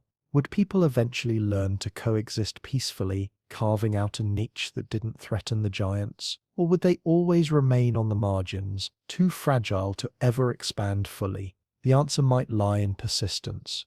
Dinosaurs were vast and powerful, but humans multiplied quickly, spread widely, and adapted constantly. Over thousands of years, those traits could allow them to expand despite the odds. Being tiny meant progress was slow, but progress was possible. The giants might dominate the landscape, but people could dominate time, generation after generation, carrying knowledge forward. At the heart of it all was perspective. To live tiny among huge neighbors meant seeing the world through a lens of humility, recognizing that survival depended on respecting limits. Every campfire, every shelter, every hunt was framed by the knowledge that something larger always existed nearby. And yet, within that smallness, was resilience. Humans didn't need to be the biggest to endure. They only needed to be persistent, clever, and connected. The giants reminded them of their place, but they also reminded them of their strength. For humans, tools have always been the equalizer. A sharp stone, a wooden spear, a carefully tended fire. These gave our ancestors a way to balance the scales against animals stronger, faster, and better armed by nature. But in a world where dinosaurs were the competition, those same tools would suddenly feel small, almost laughably small, when compared to the teeth and claws of the predators they faced. Tools versus teeth wasn't just a practical question, it was the daily reality of survival, the constant measure of whether cleverness could ever be enough against raw power. Take a stone spear. Against a deer, it could pierce flesh and bring down dinner. Against a lion, wielded in numbers, it could drive the animal back. But against a tyrannosaur, the spear was an insect sting. A thrust into thick scales and muscle wouldn't stop an animal weighing several tons. Even a successful strike would be lost in the sheer bulk of the predator. The human carrying the spear would know instinctively that the tool was not a weapon, but a gesture, a last-ditch attempt if cornered. That knowledge would shape behavior. Spears were useful for hunting and defense against smaller predators, but never against the rulers of the land. The teeth always won when size grew too great. Still, tools had a power that teeth lacked. They were versatile. A predator's claws and jaws were fixed, designed for one purpose. A human tool could be chipped, shaped, improved, and replaced. Fire could be carried, spears could be hardened, axes could split wood or butcher meat. The advantage wasn't strength, it was adaptability. People could think, and thinking let them turn weakness into a strategy. When teeth outmatched tools in direct confrontation, tools shifted the battlefield into areas where brains mattered more than brute force. Picture a group of humans facing smaller predators like raptors. Alone, each person was vulnerable. Together, armed with sharpened sticks and stones, they could form a circle, spears pointing outward, fire in the center. Raptors testing the defense might lunge, but a coordinated thrust could wound one, drive it back, maybe even kill it if the strike was lucky. The carcass could then serve as both food and proof that the tools worked. That victory would be rare, costly, but unforgettable. The lesson wasn't that humans could win easily, but that they could win at all. Every successful defense would reinforce faith in tools, making them central to survival, even when they seemed fragile. Fire was the greatest tool of all, more than any spear or axe. Predators feared flame in ways they didn't fear sharp stone. A burning torch waved in the night could hold back even a determined hunter, creating distance where none existed before. Fire spread through grass, through leaves, through wood, turning the land itself into a shield. In a world of dinosaurs, Fire might have been the only true advantage humans held. It couldn't kill giants, but it could frighten, redirect, and protect. Teeth were powerful, but teeth feared flame. That fear gave people space to live another day. But even fire had limits. A predator too hungry might charge through it, ignoring pain to reach prey. Rain could extinguish flames, wind could scatter sparks into dangerous places, and giants like sauropods wouldn't notice at all, their bulk too immense to care. Humans had to learn quickly that fire was not invincible. It was a tool, fragile like themselves, requiring constant tending. The match between tools and teeth was never final, always precarious, always shifting with circumstance. Over time, though, humans would refine their tools, spears hardened by fire, stone blades sharpened to perfection, weapons designed for throwing rather than thrusting. All of these developments widened the gap. Predators relied on instinct, humans relied on memory. Each failed defense became a lesson, each success an experiment. Slowly, across generations, the balance would shift.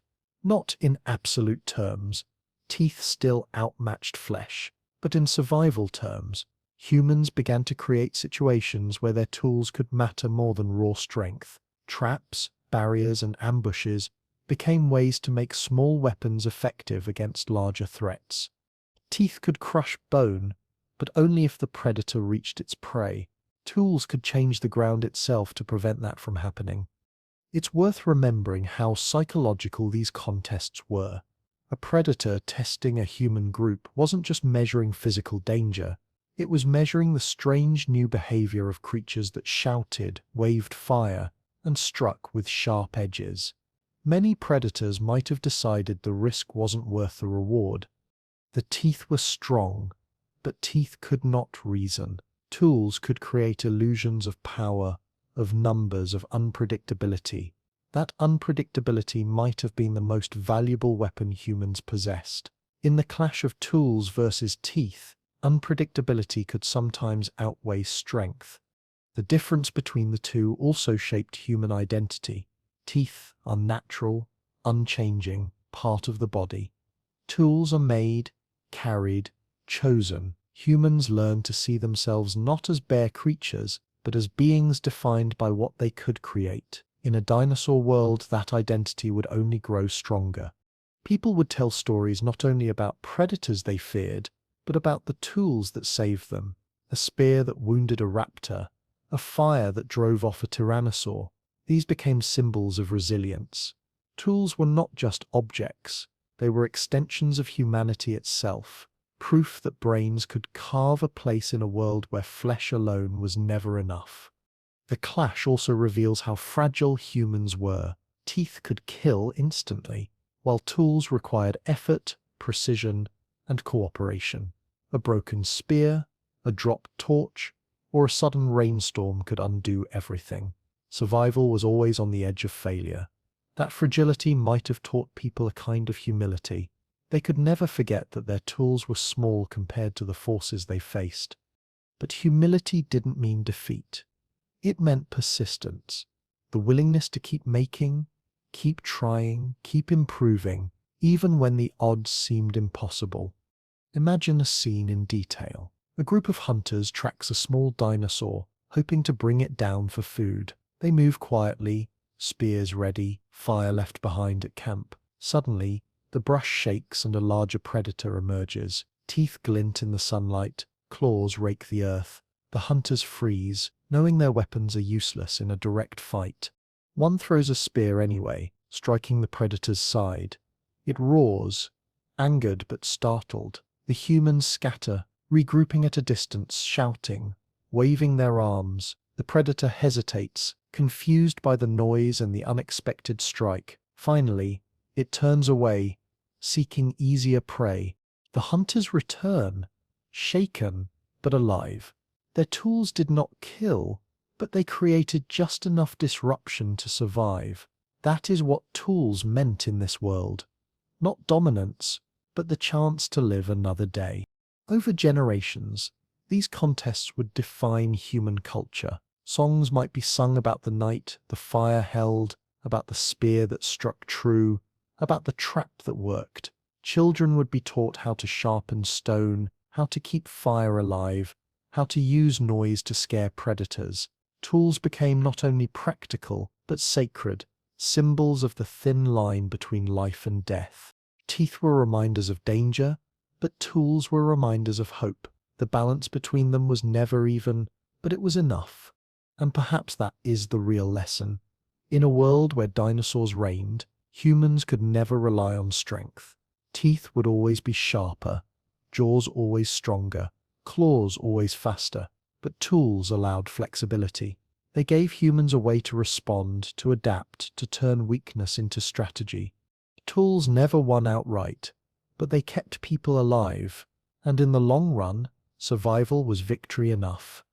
Every part of the earth is shaped by the creatures that live on it.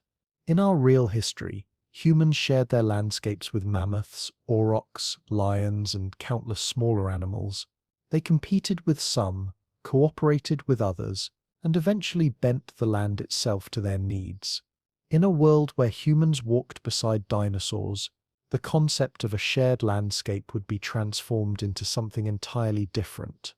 The balance of power would never be equal. People would never shape the land outright. Instead, they would carve out narrow niches, surviving in the spaces left behind by giants that ruled every forest, river, and plain. Walking across such a land meant entering a world already claimed. A valley lush with ferns and cycads might seem inviting, but a step into it would mean stepping into the feeding ground of a herd of hadrosaurs. A river that sparkled in the sun might promise fish and drinking water, but on its banks predators gathered, waiting for prey to approach. A clearing that seemed ideal for a camp could be trampled overnight by sauropods moving through on their endless search for food. For humans, the land was never empty. It was always filled, always claimed, always shared, though never equally. That imbalance shaped the rhythms of life. Humans moved cautiously, not in straight lines, but in patterns dictated by the presence of dinosaurs. Migration paths weren't chosen based on preference, but on necessity, following trails that avoided the densest herds and the hungriest predators. Shelters were built not where the land looked most fertile, but where cliffs, swamps, or dense forests made access difficult for giants. Each decision about where to walk, where to rest, where to gather food was filtered through the awareness of neighbors too large to ignore. The shared landscape wasn't cooperative. It was negotiated every single day.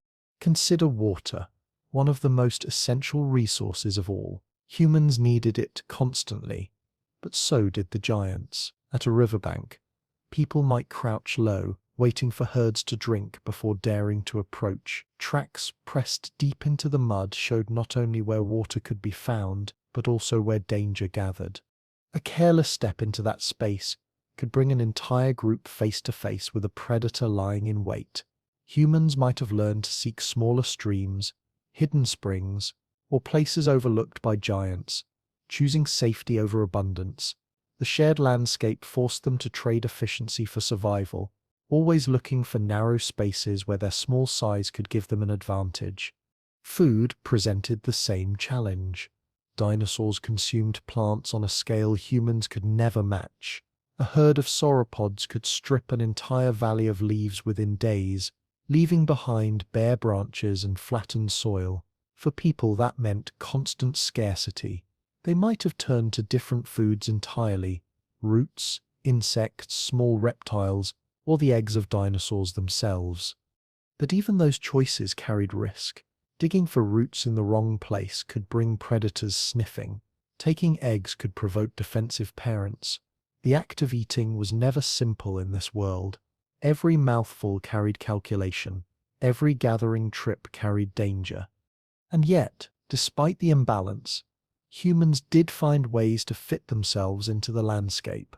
Their smallness allowed them to move through forests too dense for larger creatures, to climb rocks, to swim narrow channels. Where dinosaurs needed space, humans needed little. That flexibility created niches of safety and abundance invisible to giants.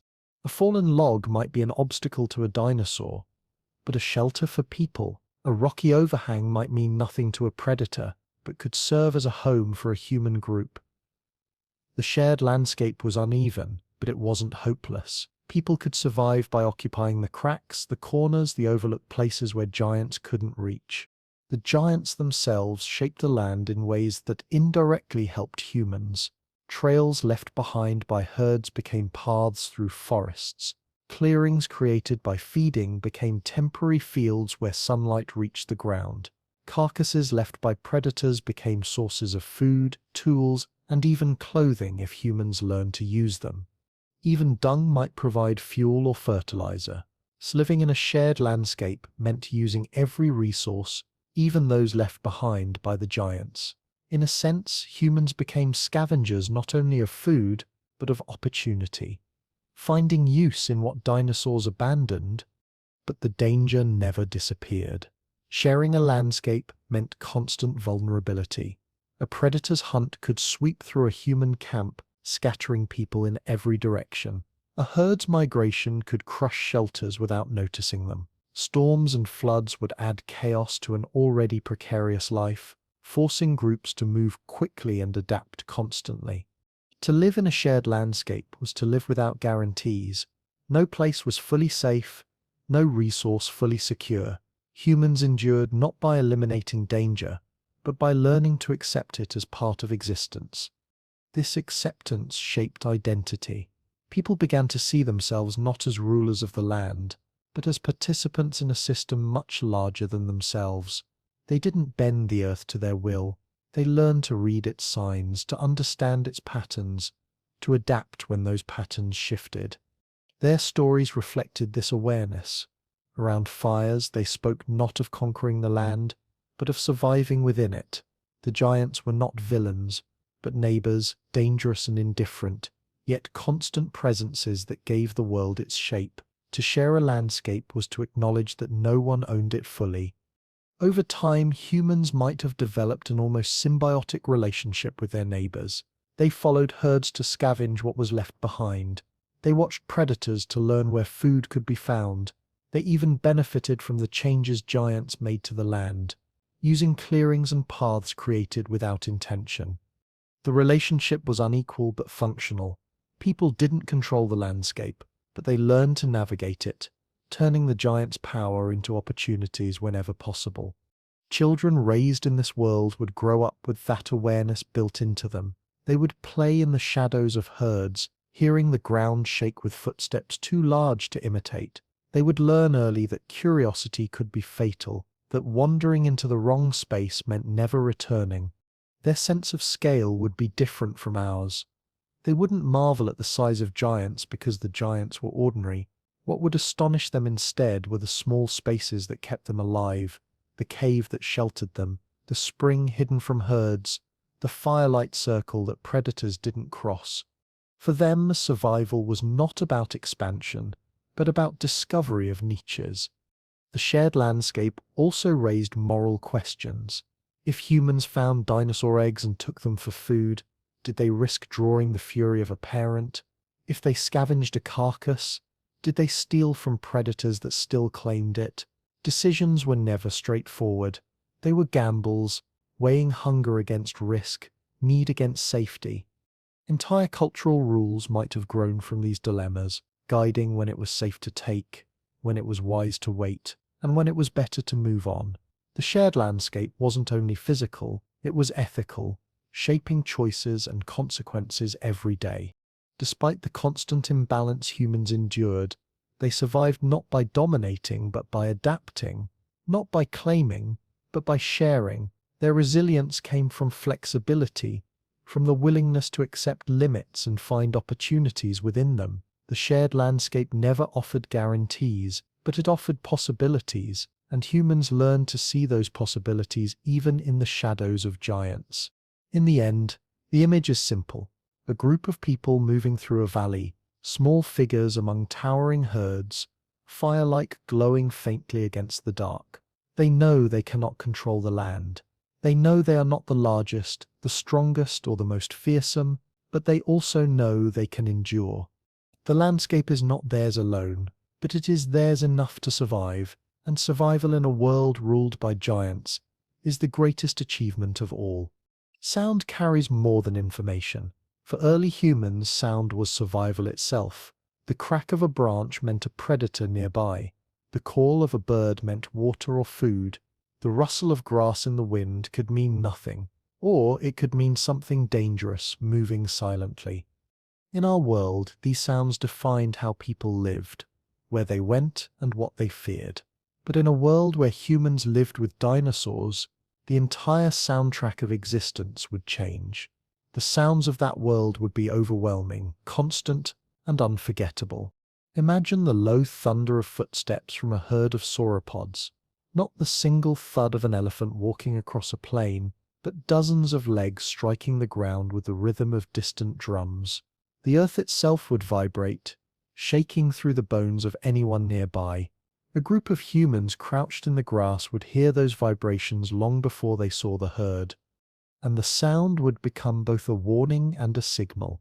It meant safety in one sense. Herbivores moving through might distract predators, but it also meant danger, because a single misstep could place people in the path of creatures too large to avoid. The sound of footsteps wasn't background noise. It was a constant reminder that the land was never empty. Then there were the calls. Dinosaurs didn't move silently. Hadrosaurs with their hollow crests produced deep, resonant sounds that could travel for miles. Those calls might echo across valleys, bouncing between cliffs until they seemed to come from every direction at once. For humans, those calls would be unnerving. They would mark the presence of giants even when the animals themselves were out of sight. Night after night, the air would carry these low, booming sounds, blending with the crackle of fire and the whispers of people huddled close. Over time, humans would learn to read those calls, distinguishing between a warning, a mating display, or a simple contact call. Survival meant listening, and listening meant understanding what each sound signaled. Predators added sharper notes to this symphony. A tyrannosaur's roar would be unlike anything else. Low, guttural, filled with power. To hear it in the distance would freeze blood instantly, because the sound didn't just carry meaning, it carried dominance. Raptors, by contrast, might scream or bark in high-pitched tones, short and sharp, designed to coordinate hunts. The rustle of their movement in the grass might be subtle, but the sudden chorus of their calls could mean an attack was seconds away. Humans listening at the edge of firelight would learn to recognize these cues and respond quickly, shouting, raising spears, feeding the flames higher. The sounds of predators weren't only warnings, they were tests, forcing people to react in time or pay the price. Beyond the animals, the environment itself created sound. Forests filled with ferns rustled constantly, the leaves brushing against one another in the wind. Insects buzzed in swarms louder than any modern equivalent. Rivers rushed faster because they had not yet been dammed or diverted, carrying logs and debris downstream with constant crashes. Thunderstorms swept across plains with sudden violence, the rain striking leaves as big as umbrellas, each drop echoing like a drum beat. To humans, the environment was not silent space. It was a living, breathing presence filled with layers of sound that could either calm or terrify depending on context. The sounds of that world would shape memory as much as vision. A child lying beside the fire would fall asleep to the deep rumble of distant herds, the chirps and shrieks of smaller creatures, and the constant low hiss of insects in the dark. Adults might wake suddenly to the crack of trees falling, signaling giants feeding nearby. A predator's roar would never be forgotten, carried in stories for generations as the sound of death itself. Over time, these sounds would become cultural markers built into myths, rituals, and warnings. Words might even form around them, unique names for specific calls so that people could communicate quickly about what they had heard. Silence would be rare, and therefore frightening. When the night grew too still, when no insects buzzed and no calls echoed, It might mean predators were close. Humans would learn that silence was not peace, but danger. A quiet forest meant something had disturbed the balance, and that something was often a hunter waiting unseen. The soundscape of that world wasn't constant noise, it was constant information, and people learned to interpret every shift as a signal. The way humans use sound themselves would also change. Whispering around campfires might be necessary to avoid drawing predators closer. Singing or chanting might serve as both communication and defense. Loud voices carrying through the night to convince hunters that people were larger and more dangerous than they seemed. Drumming on logs, clapping stones together, or shouting in unison could create noise that frightened predators away. Sound became not only something to hear, but something to produce deliberately, a tool of survival alongside fire and stone. Children would be trained to listen before they could even speak clearly. Parents would hush them when herds passed, teaching silence as a survival skill. Games might involve mimicking the calls of dinosaurs, not for fun but for practice, so that children grew up recognizing each sound and responding correctly. Entire generations would develop ears sharper than ours, capable of distinguishing subtle variations in calls, footsteps, and environmental noise.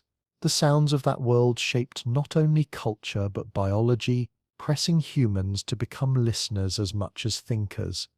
Over time, familiarity would not erase awe. Even after hearing them countless times, the deep calls of hadrosaurs or the roars of predators would still stir fear. The ground shaking beneath footsteps would still remind people of their fragility. And yet, those same sounds might also inspire wonder. A group resting under the stars might pause, listening to the chorus of creatures around them, realizing that they were part of something vast and ancient. The soundscape wasn't only danger, it was also beauty, strange and haunting, unlike anything in our own time. Think of a specific night. The fire burns low, insects hum, and a soft wind rustles through the ferns.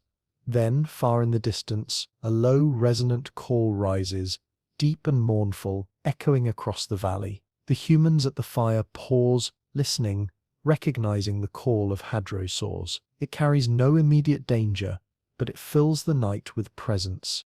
Minutes later, another sound joins it. A roar, sharp and guttural, rolling through the darkness like thunder. The fire is fed, voices grow tense, and everyone listens. These sounds tell them everything they need to know. Giants are moving, predators are near, the night is alive. In that moment, sound itself is survival. The sounds of that world weren't background.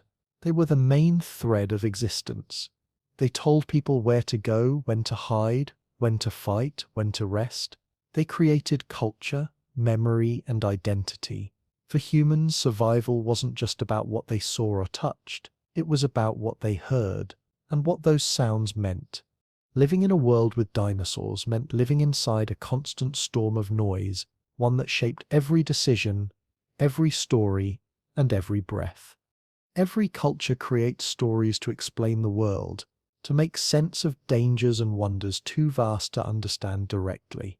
In our world, humans told tales of thunderbirds, dragons, and giant serpents, beings larger than life that reflected both fear and fascination. Those myths arose even without real giants walking beside us. Now imagine a world where people actually lived among dinosaurs. The myths that might have emerged in such a reality would not be vague imaginings, but direct reflections of daily encounters. The stories told at night would grow from real sounds, real movements, real shadows towering over the firelight. They would not be distant symbols. They would be attempts to explain neighbors too massive to ignore. The simplest myths would have started with observation. A child asking why the ground shakes when the herd passes might be told that the earth itself carries the weight of sleeping giants beneath it. Waking each time the sauropods move, the echoing calls of hadrosaurs would not be just noise, but voices of spirits calling across valleys, messages too deep for humans to understand. The roar of a predator might become the voice of angered gods punishing those who stepped in the wrong place. Sound, movement, and scale would naturally be given meaning, transformed into explanations that bridge the gap between experience and understanding. Over time, those explanations would grow into legends. A group that survived a night when a sauropod walked directly through their camp without harming anyone might tell the story as proof of protection, a guardian beast watching over them. Another group that lost members to predators might describe those creatures not as animals, but as cursed beings sent to test their courage. Each event, retold across generations, would accumulate layers of meaning, becoming myths that shaped how people saw themselves. The myths wouldn't need exaggeration. The truth itself would be incredible enough. Symbols would naturally arise from encounters. Horned dinosaurs like Triceratops might become emblems of strength and defense, their image carved into stone as protectors. Predators with sharp teeth might symbolize death or punishment, appearing in cautionary tales to warn children of disobedience. Flying reptiles soaring overhead with wings wider than any bird could become messengers of the sky, carrying news between worlds.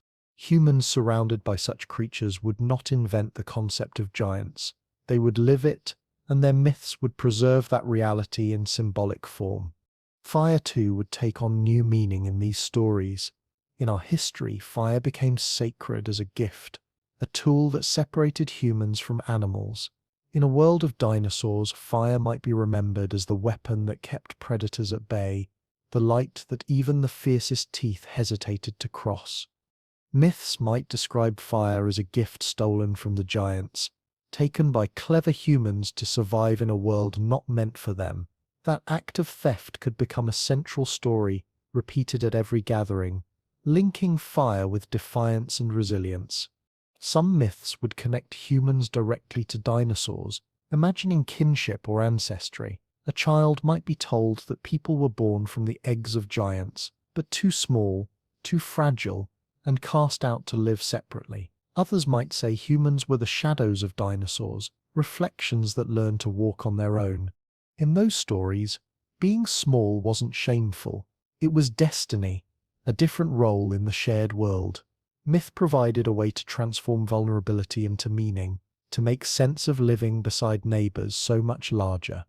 Conflicts with predators would become moral lessons. A tale of a raptor stealing a child might evolve into a warning about wandering too far from camp. A story of a tyrannosaur attacking a hunter might become a parable about pride, showing that even the bravest could fall if they forgot their limits. Myths were not just entertainment, they were survival guides wrapped in memory, ways to ensure that children remembered rules long after direct danger had passed. The presence of dinosaurs gave those lessons weight. To ignore a myth meant risking real death. Over time, humans might start to assign personalities to different species. Sauropods could be seen as peaceful giants, slow and patient, teachers of endurance.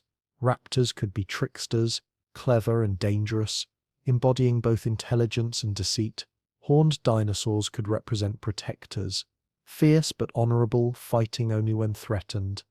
Flying reptiles could symbolize freedom, untethered by the ground, embodying dreams of escape. Each animal that humans encountered daily would find its place in a larger symbolic system, shaping not only stories but rituals, art, and belief. Imagine the rituals themselves. A group preparing to migrate might chant to the herds, asking them to move slowly so the people could pass safely. Hunters might leave offerings of bones or meat near a predator's territory, hoping to appease it. Fires might be lit in patterns, not just for safety, but as signals to the spirits of the giants, asking for protection through the night. Myths were not separate from daily life. They were woven into it, guiding actions as much as explaining them. Art would carry these myths forward. Carvings in wood or stone could show humans standing beneath towering figures, emphasizing the scale that defined existence. Patterns might mimic the calls of hadrosaurs, carved into drums or whistles to summon memory. Paint on cave walls might show wings stretched wide, teeth bared, tails lashing, images drawn not from imagination alone but from reality witnessed daily. The art itself would be myth in visual form, preserving encounters so they could be retold across generations. Children would grow up steeped in these stories, learning their place in the world through tales of giants and predators. Instead of hearing about imaginary dragons, they would hear about the horned beast that saved a camp, the flying shadow that carried news across valleys, or the predator that punished arrogance. These stories would shape identity, teaching children not to see themselves as masters of the land, but as small participants in a larger system. The myths that might have emerged would make humility a central value, reminding people constantly that survival depended on respect for forces larger than themselves. The myths would also provide comfort. In a world filled with danger, stories gave meaning to loss. If a hunter was killed by a predator, his death might be described not as meaningless tragedy, but as a chosen test, a trial of courage demanded by the giants. If a child disappeared, parents might console themselves with the belief that the spirits of the dinosaurs had taken the child into their care. Myth softened the harshness of reality, turning chaos into order, tragedy into narrative. Without them, survival might have felt unbearable. But myths were not only about fear and death, they also celebrated wonder. People would tell stories of seeing herds silhouetted against the sunrise, of hearing calls echo through valleys like music, of watching flying reptiles drift across the sky like drifting clouds. Those stories might imagine the giants as companions, as reminders of beauty, as proof that the world was vast and mysterious. Myths would balance fear with awe, survival with appreciation. They would preserve not only the threats of dinosaurs, but their majesty. Imagine one story in detail. A child asks why humans are so small compared to their neighbors. The elder smiles and begins to tell the tale of the first fire. Long ago, the giants ruled completely. Humans were nothing but shadows on the ground, unnoticed, forgotten. One day, a shadow learned to catch a spark fallen from the sky. That spark grew into fire, and fire gave the shadows warmth, protection, and courage. The giants, seeing this, allowed the shadows to walk among them, small but not powerless. From then on, humans were not just shadows, they were keepers of fire, partners of the giants. The tale explains both smallness and resilience, turning vulnerability into purpose. Myths like this would grow naturally in such a world, weaving real experiences with meaning. Over generations, entire cosmologies could develop. The Earth might be seen as the body of a giant dinosaur, its footsteps shaping valleys, its breath creating wind. The stars might be imagined as the eyes of predators watching from above, always present, always aware. The cycles of migration might be tied to the turning of seasons, explained as the journeys of divine herds across the sky. Humans would not separate themselves from the giants in these stories. They would place themselves within the same framework, connected by shared space and shared survival. In the end, the myths that might have emerged reveal as much about humanity as about dinosaurs. People always seek meaning, always create stories that explain what they cannot control. Living among dinosaurs would not have erased that instinct. It would have intensified it. The giants gave the world shape, and humans would give that shape meaning through myth. Fear, wonder, tragedy, and hope would all be preserved in stories told by firelight, carried forward long after the actual events had passed. The myths would not just explain the world, they would help people live in it. Night has always been the most dangerous time for humans. Our eyes are not designed for darkness. Our ears are sharp, but not enough to detect every threat. And our bodies are slower than predators that use the night as their hunting ground. In our own history, fire turned that imbalance into a fragile advantage. It created light, warmth, and protection where none existed. In a world where humans shared the earth with dinosaurs, the fire and the night would have been the stage where survival played out every single day. Picture the moment when the last of the daylight fades. The orange glow slips below the horizon, leaving forests and plains wrapped in shadow. For a brief time, twilight softens the edges of everything, and then it is gone. The night is immediate, heavy, filled with sounds that never stop. Insects buzz louder than thought. Distant calls echo through valleys, booming and low from herbivores, sharper from predators, somewhere far off. Trees crack and topple under the weight of giants moving unseen. The humans gather close to their fire, knowing that the small circle of light is the only thing standing between them and the vast dark. The fire becomes more than heat. It is a boundary, a marker between two worlds. Inside its glow, people can see one another's faces, the flicker of shadows, the movements of children settling against their parents. Outside it lies everything unknown. Predators circle at the edge of the light, their eyes reflecting orange when they glance too close. Herbivores might wander near, indifferent to the flames, their massive legs casting shadows as they pass. To sit by the fire at night is to live in a fragile balance, safe for now but always aware that the dark holds more than can be seen. The night forces humans to pay attention. Every sound matters. A twig snapping could mean nothing, or it could mean raptors moving closer. A sudden silence among insects might mean a predator has entered the area. The wind shifting could bring the scent of something dangerous. Around the fire, people sit not only for warmth, but to listen, to share vigilance, to be ready when the dark presses too close.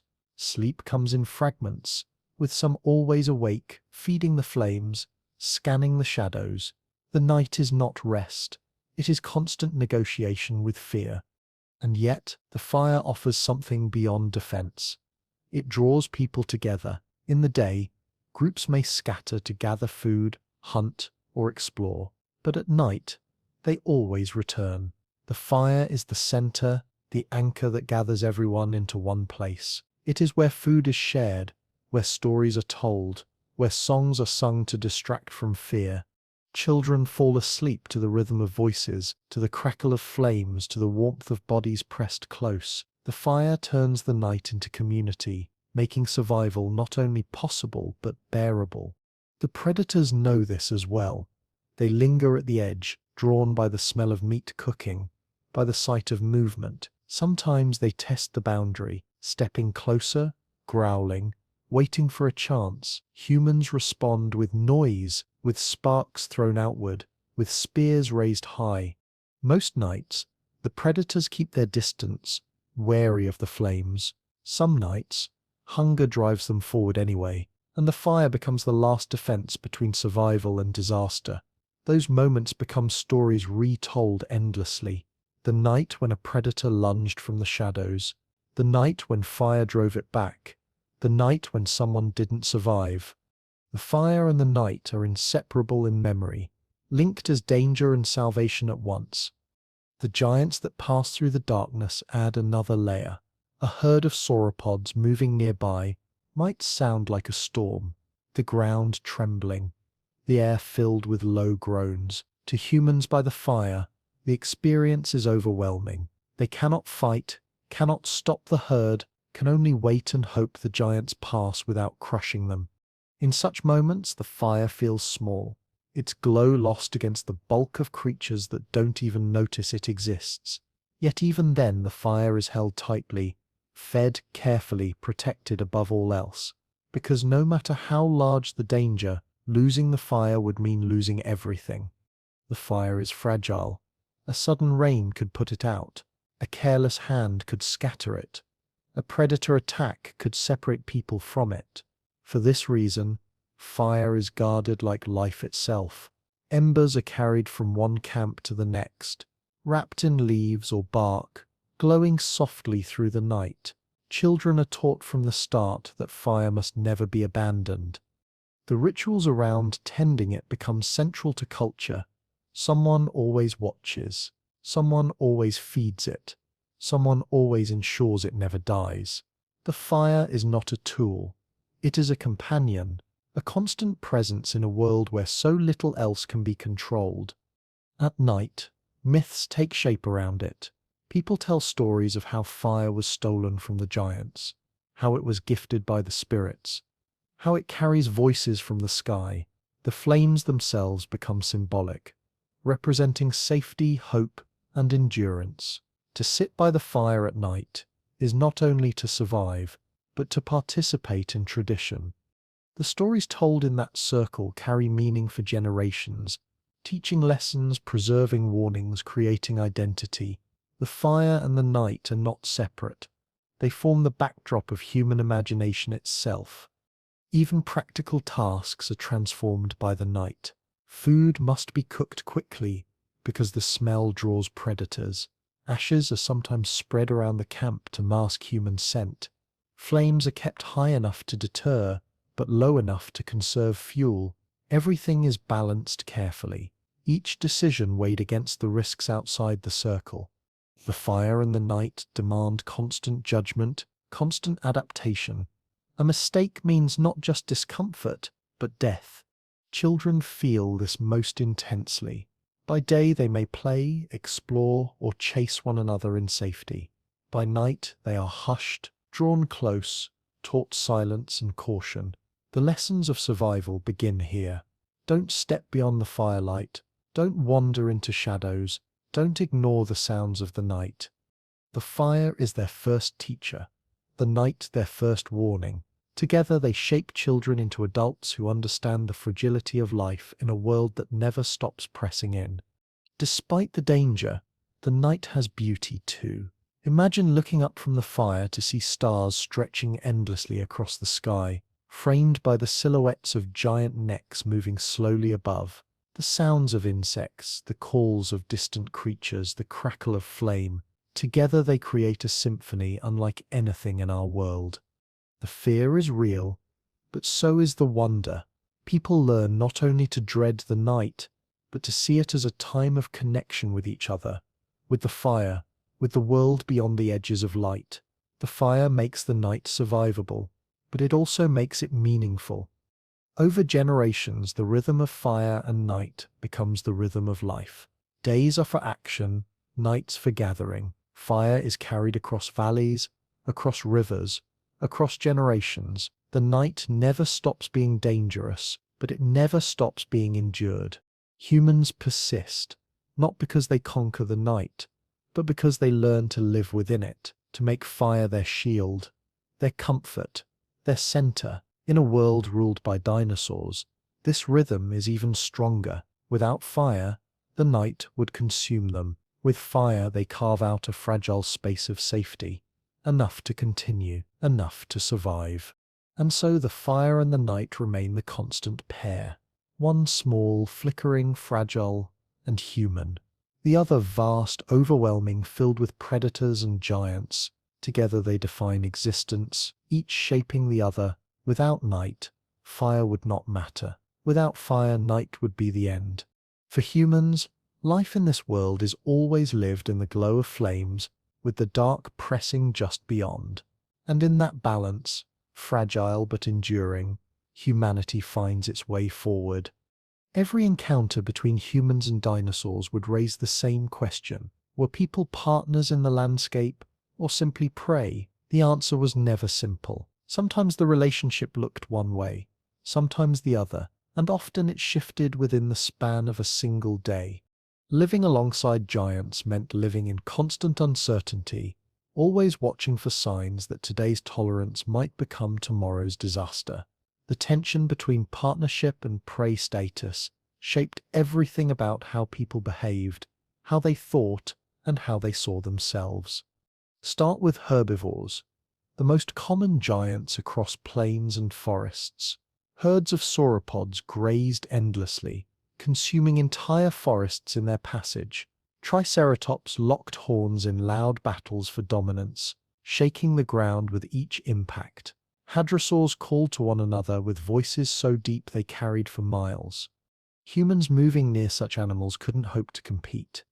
But at the same time, those herds could create opportunities. When predators followed them, humans could scavenge from carcasses left behind. When herds opened clearings by stripping plants, sunlight reached the ground, making new growth accessible.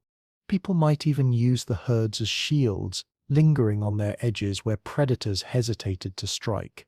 In those moments, herbivores became unknowing partners, creating chances for survival. Yet one wrong step, One stray movement into the path of the herd, and those same giants would crush humans without noticing.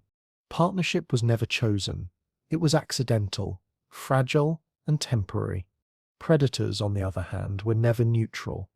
They tested boundaries constantly. Raptors circled at the edge of firelight, gauging weaknesses. Tyrannosaurs roared across valleys, claiming territory without compromise. To them, humans were small animals, and small animals were potential prey. No matter how clever or careful people were, they couldn't erase that instinct. Yet even here, the story wasn't straightforward. Predators didn't waste energy unnecessarily. They hunted when the reward outweighed the risk. Humans with fire, noise, and spears could sometimes tip the calculation against themselves as targets. A predator might decide to move on, searching for easier meals. In that moment, the human group had shifted, not into true partners, but into creatures recognized enough to be left alone. Survival meant constantly walking that line, convincing predators that people were not worth the trouble, even if they could never fully stop being seen as food. Small dinosaurs complicated this further.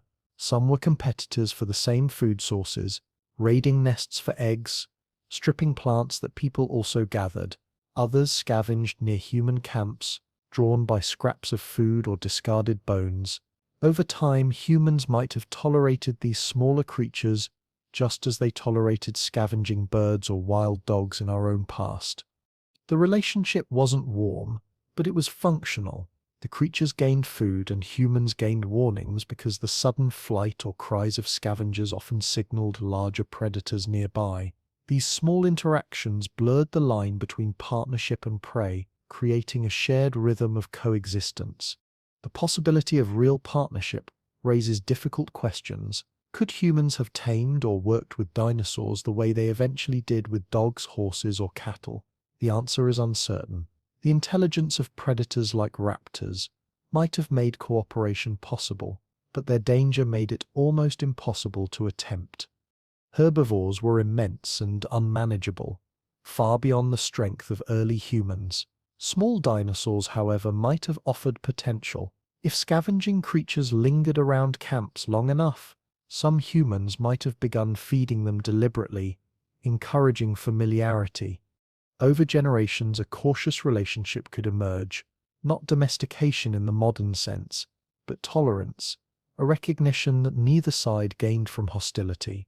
Even this fragile arrangement would be remarkable proof that humans could carve something resembling partnership from a world that often saw them only as prey.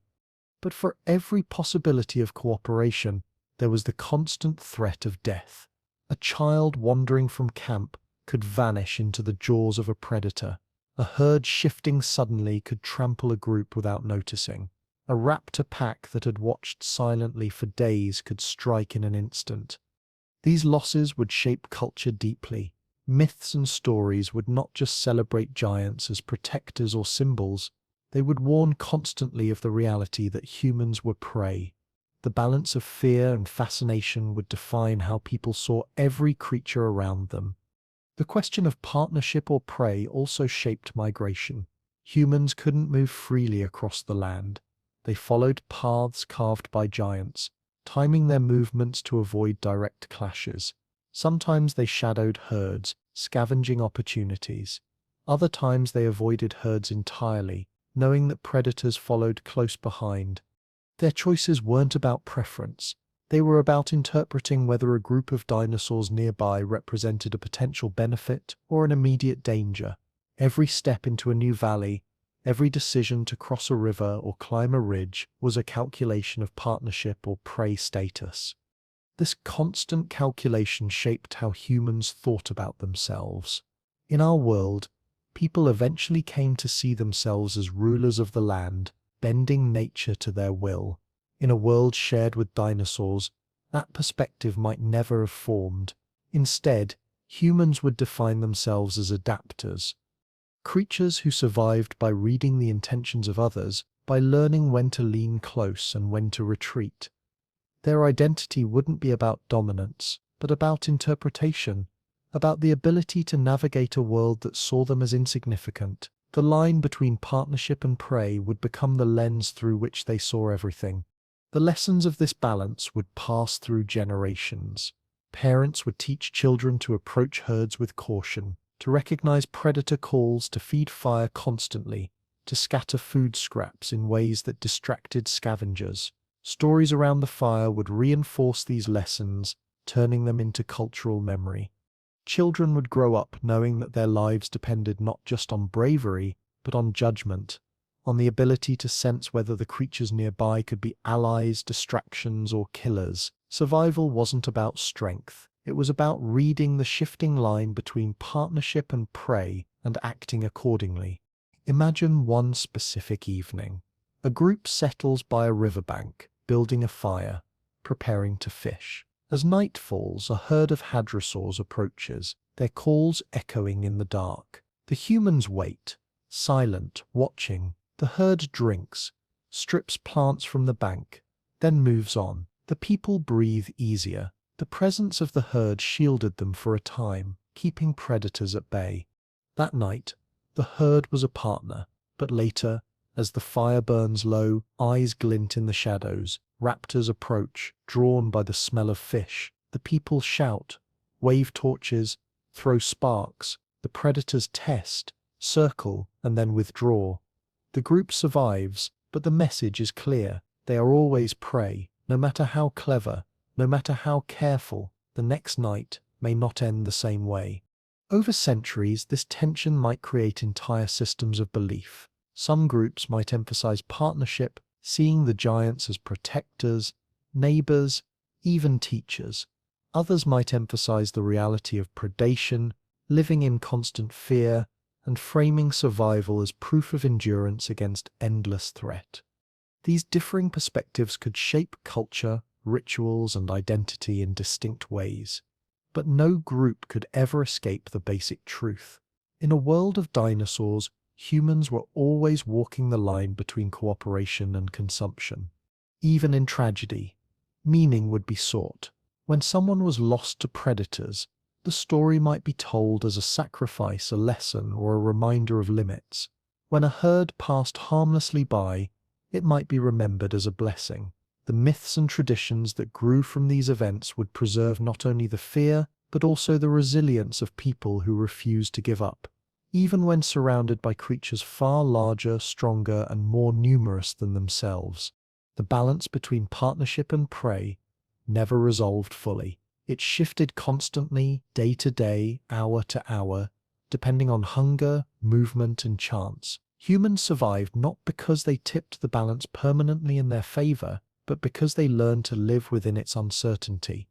They endured by accepting that sometimes they were tolerated, sometimes they were threatened, and always they were small. The fire, the tools, the stories, and the communities they built all existed to help them navigate that shifting line. And as fragile as it was, it worked. They survived in landscapes that should have erased them. In our own history, the age of dinosaurs ended long before humans arrived. An asteroid struck, climates shifted, ecosystems collapsed, and the great reptiles that once ruled the Earth vanished. Mammals filled the gap, evolving into forms that eventually produced us. But imagine a world where that extinction never finished, or where humans appeared before it happened. Extinction interrupted would mean living not in the aftermath of giants, but alongside them, trapped in a history that refused to move forward as it truly did. The presence of dinosaurs in human time changes every assumption about what evolution means.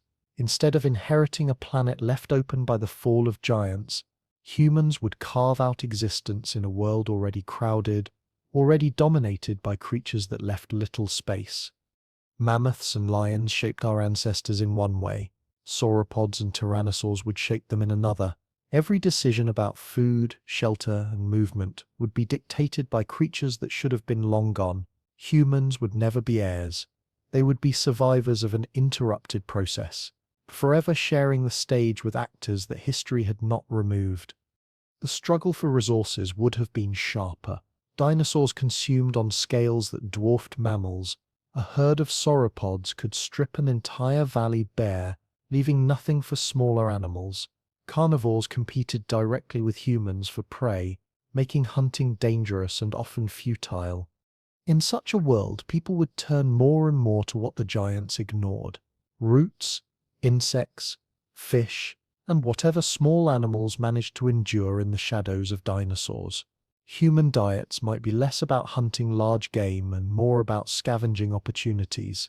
Extinction interrupted meant never inheriting abundance, always living in scarcity shaped by the appetites of giants. The danger was constant, but so was the possibility of adaptation. Humans are specialists in finding ways forward when others cannot. They might have built traps not for giants, but for the smaller creatures that slip through gaps in the food chain. They might have mastered fishing, learning to pull resources from rivers and coasts ignored by most dinosaurs. They might even have turned to cooperation with scavengers, following their movements to locate opportunities. Survival in an interrupted world required relentless creativity. Every strategy had to shift around the fact that the old rulers were still present, still consuming, still setting the terms of existence. Extinction interrupted also meant that humans would never see themselves as inevitable. In our timeline, looking back, we imagine human dominance as natural outcome, the product of intelligence and persistence. In a world where dinosaurs endured, that confidence might never develop. People would see themselves as fragile, as temporary, as one species among many, rather than the destined rulers of the earth. Their myths would reflect that awareness, framing humans not as chosen but as tolerated, living in the cracks of history rather than atop it. That humility might prevent arrogance, but it would also make survival feel uncertain, always contingent on forces beyond control. The constant presence of giants might also shape how humans understood time. Extinction marks clear breaks in history, before and after, then and now. Without that break, the world would feel continuous, unchanging, filled with creatures that had ruled for millions of years. Humans appearing late in this timeline would feel like newcomers in a story already told. The sense of being out of place, too small and too recent, might shape identity deeply. People would tell stories of arriving too soon, of living in a world that wasn't yet ready for them. The idea of destiny would be replaced with the idea of persistence, of enduring in a history that had refused to move forward. The very landscapes would reflect this: plains trampled by herds, forests stripped bare, riverbanks crowded with predators. The land would bear marks of creatures that had survived longer than humans could comprehend. Every valley would carry evidence of their dominance, every horizon filled with silhouettes of forms that should have been fossils. To walk through such a world would be to walk through prehistory made present, a museum alive and dangerous. Extinction interrupted didn't mean stasis. It meant daily encounters with the past made real in the most immediate and threatening ways. Children growing up in such a world would never think of dinosaurs as ancient. They would think of them as ordinary, as neighbors, as constant presences. The concept of extinction itself might never form. Death, yes. Loss, yes. But the idea that entire species could vanish forever might feel impossible in a world where giants endured without end. That sense of permanence could shape imagination in profound ways. The giants were eternal. Humans were temporary. That imbalance framed every thought about the future. And yet, extinction interrupted didn't mean humans had no chance. If anything, the pressure of living with dinosaurs might accelerate certain changes. Intelligence might sharpen faster because cleverness was the only defense against overwhelming size. Cooperation might deepen because isolation was suicide. Tools might develop more quickly because bare hands meant nothing against claws and teeth. In a strange way, the survival of dinosaurs might push humans to evolve faster, forcing them to find strategies that would not have been necessary in a world left open by extinction. The giants didn't only threaten, they challenged, and challenges often fuel growth. Imagine a specific scene. A group of humans follows a herd of hadrosaurs across a plain, scavenging scraps of plants torn free by the giants. At night, they light fires, knowing predators circle nearby. In the morning, they move again, always in the shadow of larger creatures, always aware that their lives depend on predicting the movements of animals that don't even notice them. To those humans, survival isn't about dominance. It's about enduring within a story that began long before them and shows no sign of ending. Extinction hasn't cleared the stage. It has left them improvising in the margins, hoping to find enough space to live. The emotional weight of this cannot be ignored. To live every day in the presence of creatures that seem eternal is to feel small, fragile, and impermanent. But it is also to feel awe. The sight of a sauropod moving across the horizon, the sound of a predator's roar shaking the air, the rush of a herd flooding through a valley, these experiences would shape not only fear but also wonder. People would tell stories not just of survival, but of majesty, of the beauty of giants that endured against all odds. Extinction Interrupted was not only threat, it was also a constant reminder of the extraordinary of a world larger than human life alone. Over centuries, this tension would define human identity. They were not rulers. They were survivors of an interrupted process, a species living in a history that never finished unfolding. Their resilience, their cleverness, their persistence, all came from adapting to a world where giants never fell. The very fact that they endured at all would be remarkable. Extinction Interrupted didn't erase humanity. It shaped it, sharpening its edges, forcing it to find meaning in persistence rather than power. And perhaps that was enough. Survival in such a world was victory in itself. Movement has always been part of human life. Our ancestors rarely stayed in one place for long, following herds, seasons, and resources across vast distances. In our world, those migrations shaped language, culture, and even the spread of humanity itself. But in a world where dinosaurs still roamed, migration would take on an entirely new meaning. The Great Migration would not only involve people moving across the land, but doing so in the shadow of creatures that dwarfed them in number, size, and power. To migrate in such a world was not simply to travel. It was to survive by weaving human paths into the larger movements of giants. Herds of dinosaurs did not wander randomly. They followed food, water, and the rhythms of climate, often moving in groups so large they reshaped entire landscapes. Sauropods could march across plains in endless lines, stripping trees, trampling soil, and leaving barren ground behind them. Hadrosaurs might gather in numbers that seemed to fill the horizon, their calls echoing for miles as they coordinated movement. Raptors, tyrannosaurs, and other predators followed close, shadowing these herds and waiting for weakness. For humans, the migration of dinosaurs was both danger and opportunity. Following too close could mean being caught in the chaos of predators. Staying too far behind could mean finding only stripped, lifeless land. The Great Migration demanded constant calculation, every step weighed against risk and reward.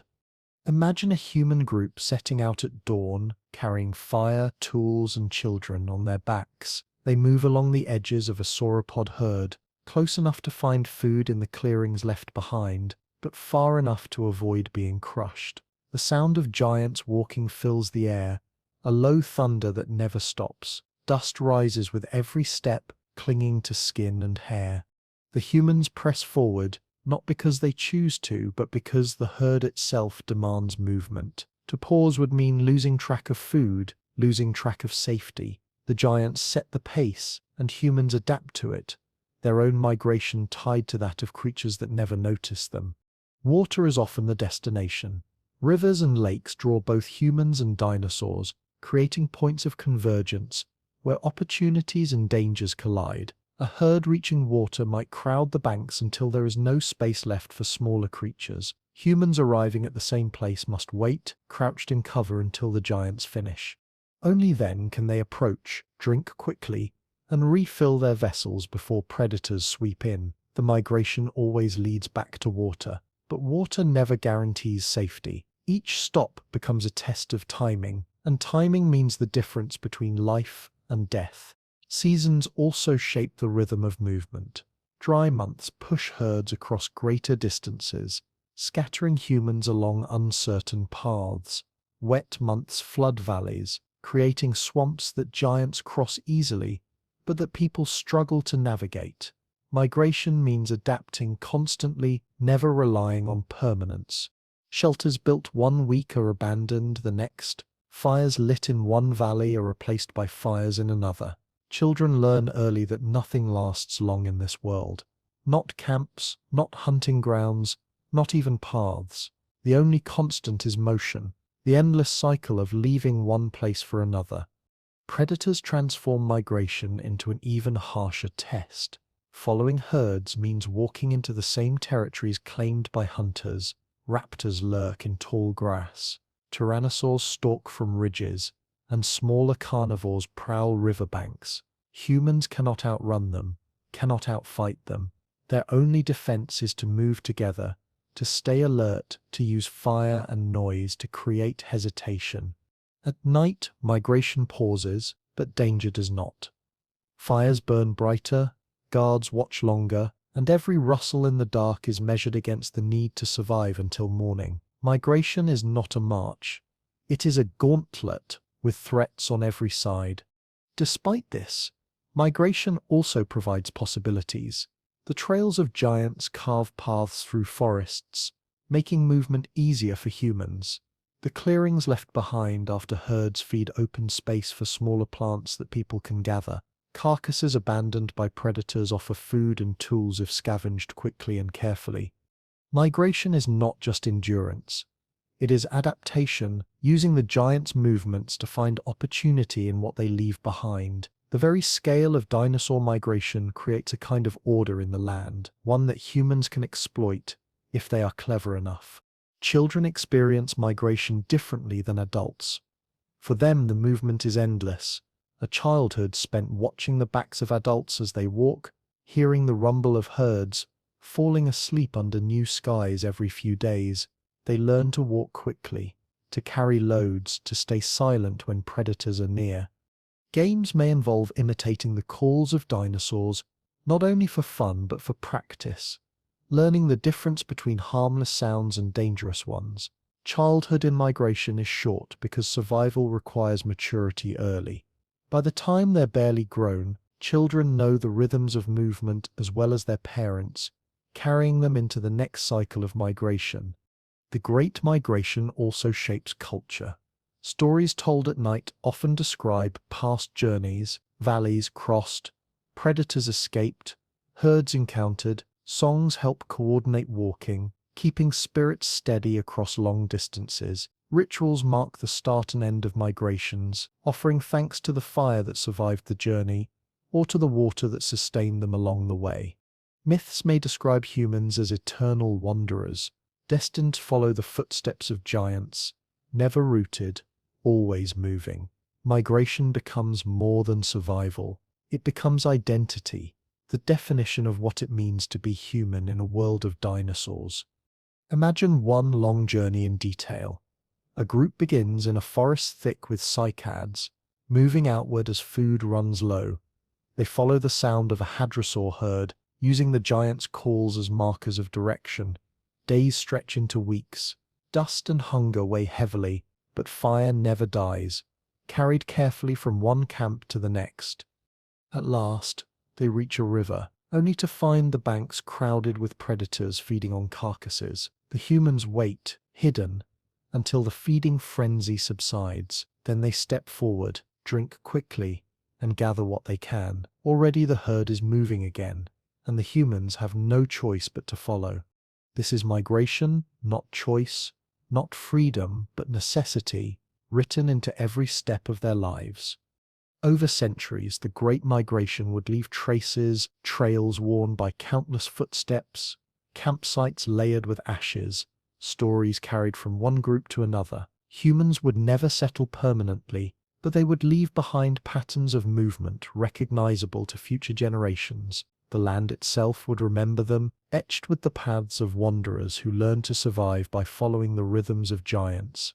In a world where extinction never cleared the stage, migration was not just survival, it was the only way of life possible. The Great Migration reveals both fragility and resilience.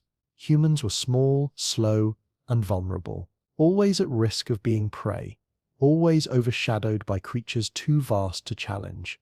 Yet they endured by moving, by adapting, by finding opportunity in the wake of giants. Extinction interrupted meant never inheriting the earth, but migration meant carving out a place anyway. Each step forward, each fire lit, each river crossed was proof that humans could survive in motion, even when the world itself seemed too large for them. And so the migration never ended. It carried humans across plains, through forests, along rivers, always chasing survival, always shadowing the footsteps of giants. The Great Migration was not a journey with a destination. It was the way of existence itself, the rhythm of life in a world that belonged to others. To endure in such a world meant to keep walking, no matter how far, no matter how dangerous, no matter how uncertain. The fire moved with them. The stories moved with them. The people moved with them. And in that endless motion, they found a way to remain.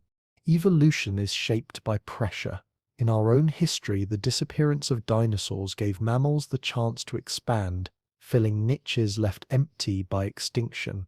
From those mammals came primates. From primates came humans, and from humans came the civilizations we know. But in a world where dinosaurs never left, where extinction was interrupted and humans had to live among them, evolution would have followed a different path. Every trait, every adaptation, every cultural habit would reflect the need to survive in a world where giants remained the dominant presence. The most obvious pressure would come from size. Humans were small compared to dinosaurs, too fragile to fight, and too slow to flee. That fragility would demand sharper senses. Perhaps eyesight would grow keener, better at detecting movement in tall grass. Hearing might refine further, able to distinguish the distant thunder of footsteps from the closer rustle of predators. Smell could even become more important, detecting the scent of danger before it arrived. Each sense would be pushed to its limits by the need to recognize threat earlier, because 1 second too late meant extinction on an individual level. A different evolution would not change size, it would change awareness. Brains would evolve under similar pressure. Intelligence was already humanity's advantage, but in a world of dinosaurs, cleverness would have to sharpen even faster. Survival would depend on pattern recognition, on remembering the habits of herds, on predicting predator behavior. A child who could recognize calls early might save their family. A hunter who learned the rhythm of a herd might lead their group to food. Memory and foresight would be prized, passed down through generations, selecting for sharper minds and better cooperation. The giants outside the firelight were not only threats, they were teachers, forcing humanity to think harder, plan better, and adapt more quickly. Bodies might change in subtler ways. Agility would matter more than strength. Climbing ability might increase, allowing humans to escape into trees when predators approached. Endurance would still matter, as migration required walking long distances, but bursts of speed to reach cover could be equally vital. Over thousands of years, these pressures might produce humans leaner, faster, and more flexible than the ones we know, built less for confrontation and more for evasion. The giants rewarded those who could slip away, not those who stood and fought. Culture itself would be part of evolution. Skills and traditions acted as survival tools as much as physical traits. In our world, tool-making grew steadily, shaping humanity's future. In a world of dinosaurs, the pace of tool-making might accelerate. Spears would be sharpened sooner, fires tended more carefully, shelters built with greater care. Innovation would not be optional. It would be mandatory. Groups that failed to adapt their tools would vanish, leaving behind only those who advanced quickly. Culture and evolution would merge, pushing humanity forward in ways that simple biology could not achieve alone. Communication might evolve differently as well. In our world, language grew to coordinate hunts, share stories, and build social bonds. In a dinosaur world, language might develop even earlier, driven by the need to warn, to coordinate against predators, to share knowledge of herds and migrations. Words for different calls, for specific dangers, for safe paths through valleys would become essential. A group without strong communication could not survive. Over time, this pressure might make language more complex, stories more detailed, memory more precise.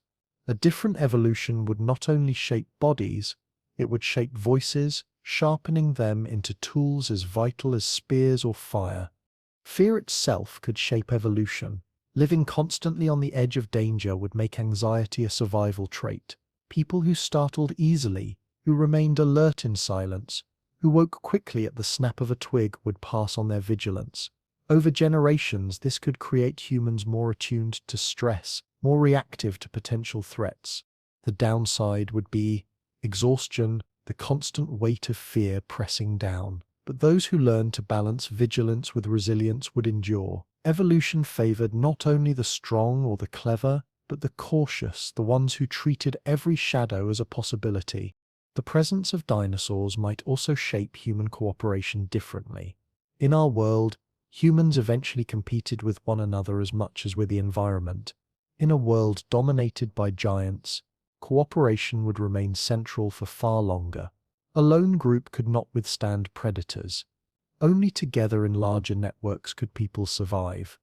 Over time, this might create societies less prone to fragmentation, more focused on collective endurance. Conflict would not vanish, but the constant pressure of external danger might keep groups aligned, always reminded that survival depended on unity. The myths of such a world would feed back into evolution too.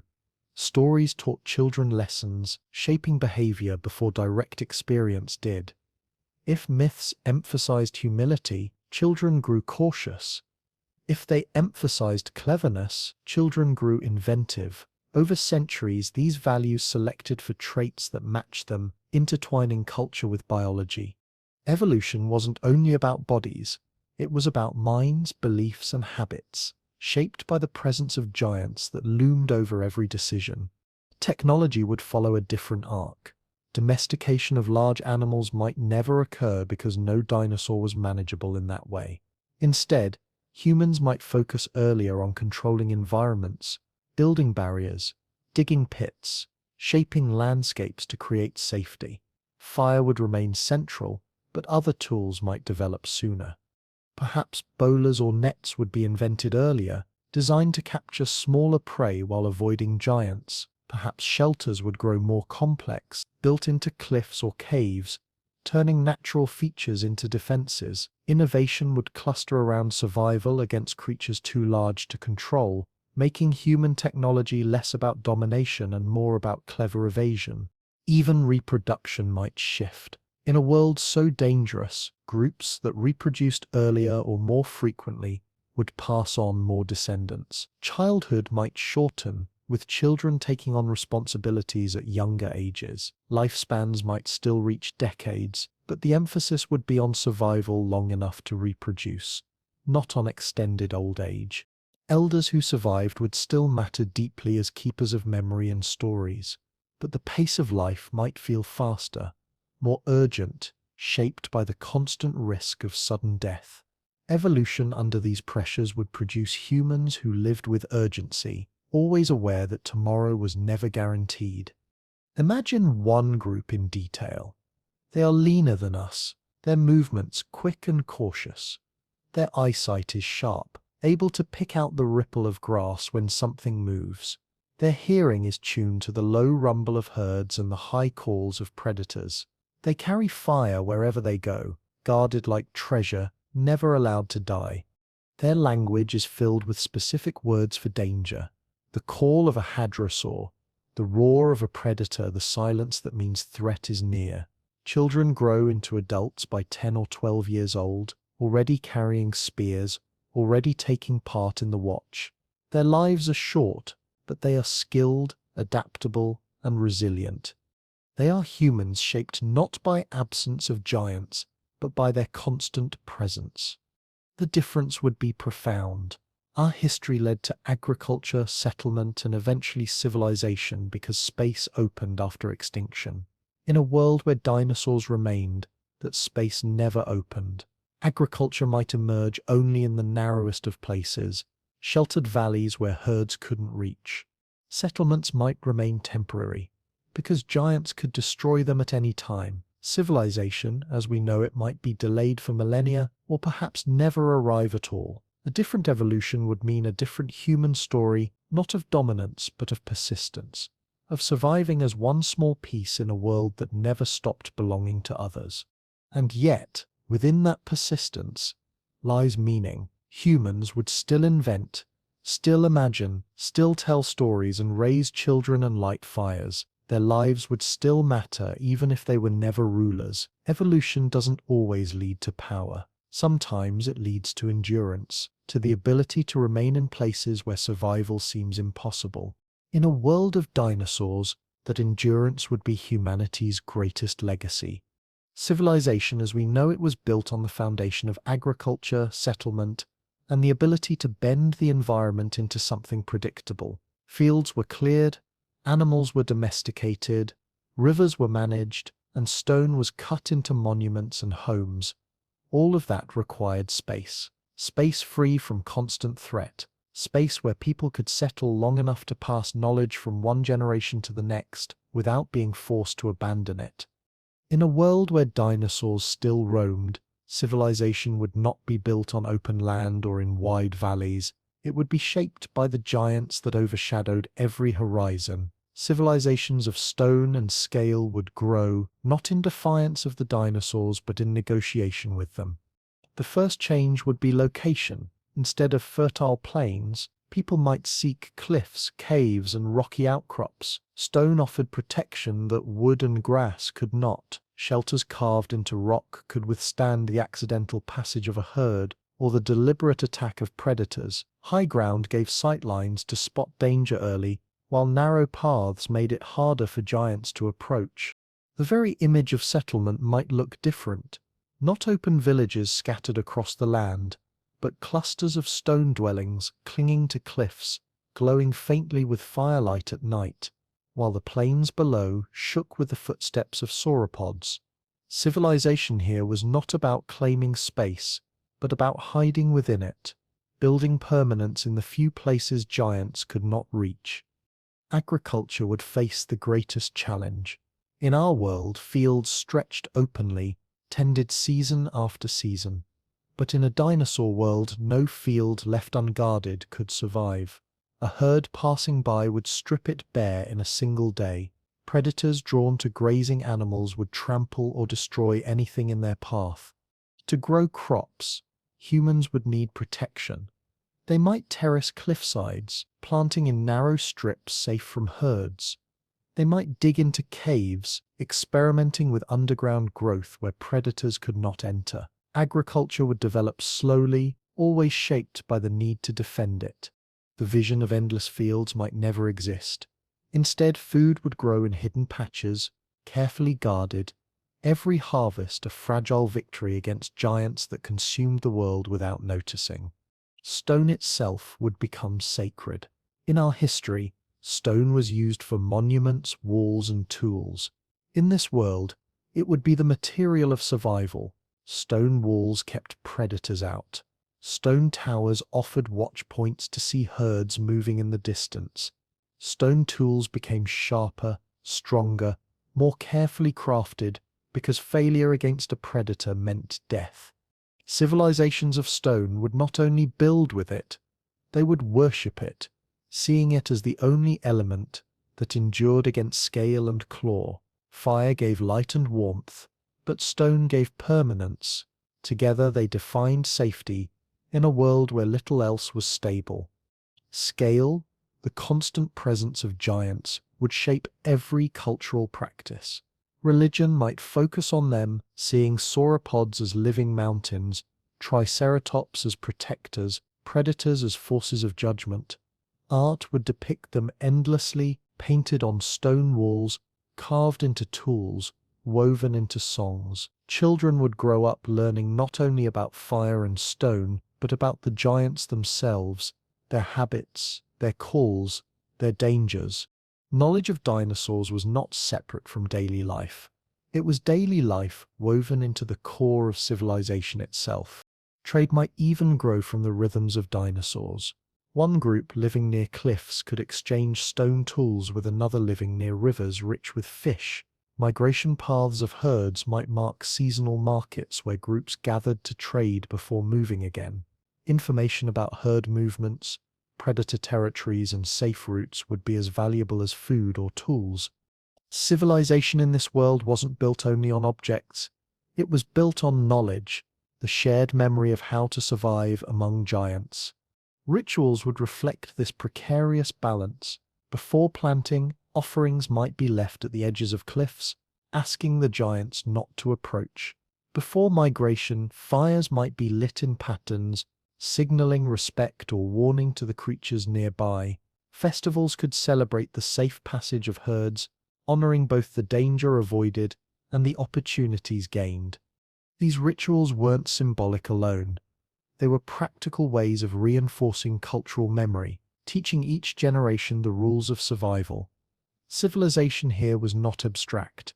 It was survival made collective, made enduring through tradition. Even architecture would be different. Where we built open plazas and wide roads, people in this world might carve narrow passageways, hidden courtyards, and reinforced shelters. Roofs would be built low, covered with stone to resist accidental trampling. Watchtowers would rise above cliffs, allowing sentinels to track giants from miles away. Entire settlements might be invisible from the plains below, designed to hide rather than to dominate. Civilization was not about being seen. It was about surviving unseen, small clusters of stone holding out against a world that never stopped moving.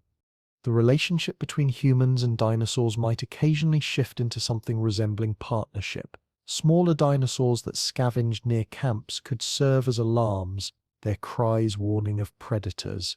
Some groups might even encourage these relationships, leaving scraps of food to keep the creatures close.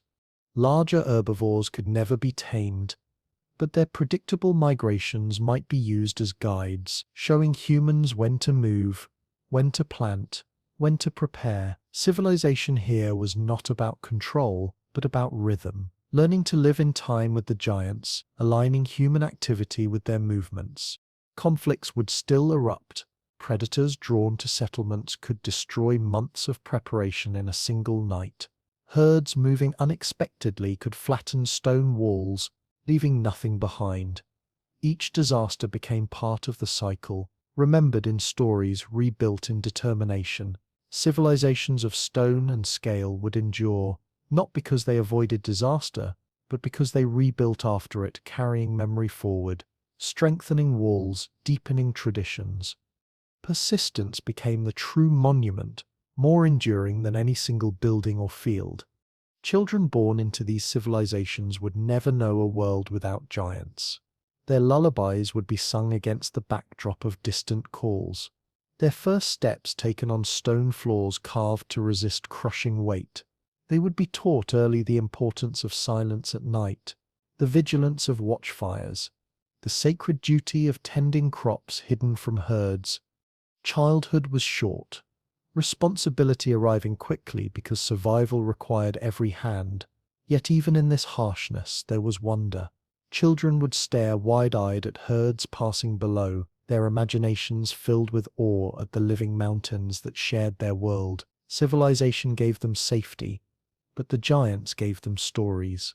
Over centuries, civilizations of stone and scale might grow complex. Languages expanded to include precise terms for every type of dinosaur, every call, every danger. Art grew more elaborate, capturing not only humans but the giants that defined their lives. Songs became layered with rhythm, imitating the thunder of footsteps, the echoes of calls across valleys.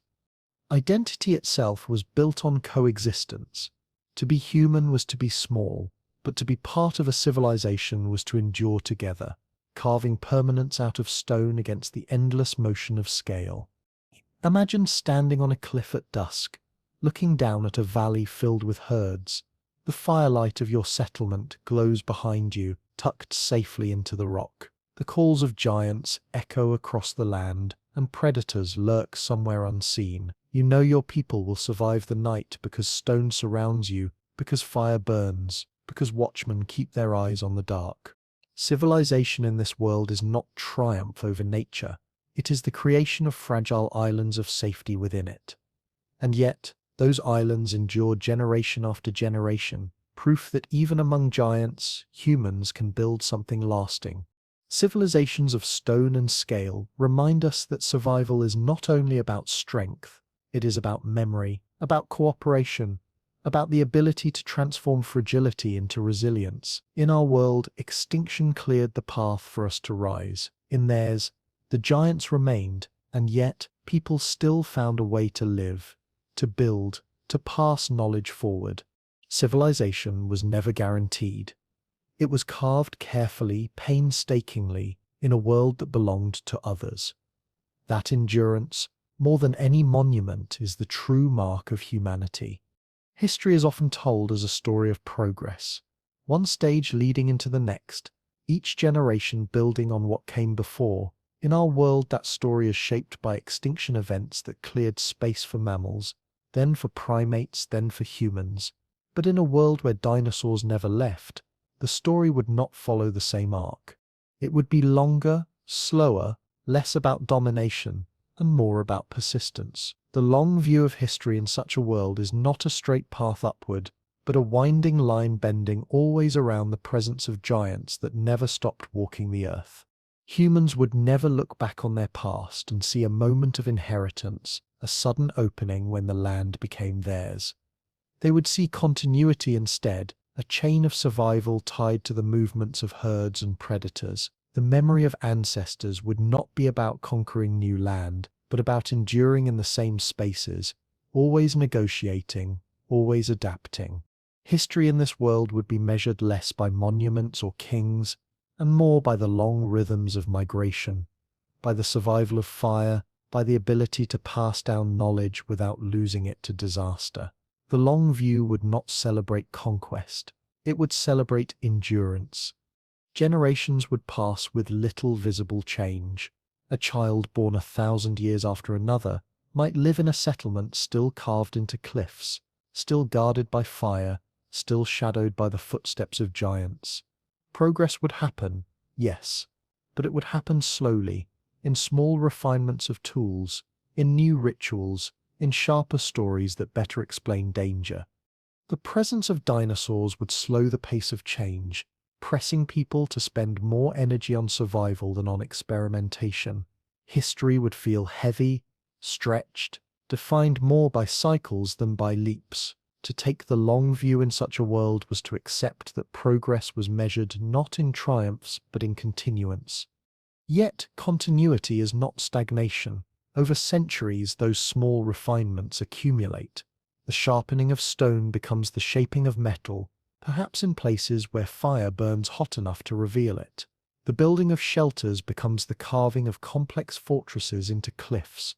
Language grows richer, art grows bolder, stories grow deeper. Even without sudden leaps, the long view shows change. But it is change woven tightly with the presence of giants, never breaking free from them, always reflecting their shadow.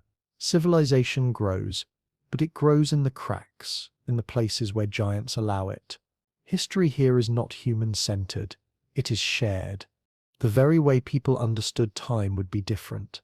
In our world, time is often measured by human achievement, eras of kings, ages of empires, centuries of invention. In a world with dinosaurs, time would be measured by herds and predators. Stories might mark the year of the Great Migration, the decade when a particular valley was safe, the century when herds shifted their path. Time was not linear progress, but cycles repeating rhythms of creatures whose lives stretched far longer than human memory. The long view of history was not about what people achieved. It was about how they endured within cycles larger than themselves. This perspective would shape culture profoundly. Myths and legends would not emphasize human dominance, but humility, placing people as small participants in an older, larger story. Religion might describe history not as a march toward salvation, but as an endless negotiation with giants and predators, each generation repeating the lessons of the last. Even art might reflect this, showing not the rise of humans, but the coexistence of humans and dinosaurs side by side across endless time. The long view did not glorify humans alone. It reminded them of their place. Children would grow up hearing stories that stretched across centuries. They would learn not of single heroes, but of entire lineages, groups that survived the same dangers generation after generation. They would hear of valleys that had been safe for hundreds of years, only to be abandoned when herds shifted. They would see themselves not as individuals building something new, but as links in a chain, carrying forward what their ancestors preserved. History was not personal achievement, it was continuity, and every child carried responsibility for extending it. Conflicts between groups would still occur, but they would be tempered by the shared reality of giants. Wars could not rage unchecked because both sides knew that predators and herds paid no attention to human quarrels. A battle could be swept aside in a single night by a passing predator, turning victory into meaningless loss. Over time, this might shape diplomacy differently, creating a culture where negotiation mattered more than destruction, where survival against giants was seen as the greater concern. The long view of history did not leave room for endless human rivalry. It forced cooperation even in conflict. The memory of extinction, or the lack of it, would also change perspective. In our world, the fall of dinosaurs makes human dominance feel inevitable. In theirs, the giants endured, and humans never forgot it. The long view would always include awareness that people were not alone, not destined to rule, not immune to disappearance. Every story of survival carried the shadow of possible loss. This humility might make human history less arrogant, less prone to imagining itself as the center of everything. In a world of dinosaurs, the long view of history was not about humans at all. It was about life itself, enduring in countless forms of which humans were only one. Imagine a gathering of elders in such a world. They sit by the fire, telling children of the migrations their parents endured, the predators they faced, the herds they followed. Their stories stretch back farther than any one memory, woven from generations of retelling. The children listen not to tales of conquest, but to reminders of fragility and endurance. They learn that history is not a ladder climbing upward, but a circle turning endlessly, always bringing the same lessons back again. This is the long view. History as rhythm, not as rise. Over centuries, this perspective could produce civilizations that valued patience above all. They might not build empires or wage great wars. They might instead focus on preserving knowledge, on maintaining traditions, on ensuring that fire never dies, that crops are always planted, that children always learn the stories. Their monuments might not be towering structures, but careful carvings in stone designed to last through countless migrations. Their art might not celebrate victory, but continuity, showing fire carried from one valley to the next, one generation to another. Civilization itself would reflect the long view, emphasizing endurance over change. Yet even in this slower history, humans would adapt, innovate, and find new ways forward. The difference was scale. In our world, we measure progress in centuries. In theirs, progress would be measured in millennia, slow arcs that only reveal themselves when viewed across vast spans of time. To live within that history meant accepting that change was never immediate, that progress was never certain, that survival was the first and greatest achievement. The long view of history teaches humility. It reminds people that they are not the sole actors, not the inevitable rulers, not even the central figures of their own world. In a land still filled with dinosaurs, Humans remain participants in a larger drama, small but persistent, fragile but enduring. Their history is not about replacing giants, but about surviving alongside them, and that, perhaps, is the truest definition of strength. Every story we have told so far rests on a question that will never be answered by experience. What if humans had lived alongside dinosaurs? The thought carries weight because it didn't happen. Our ancestors never saw sauropods stretch their necks above forests, never heard the roar of predators echo across valleys, never lit fires in the shadows of creatures larger than any mammal alive today.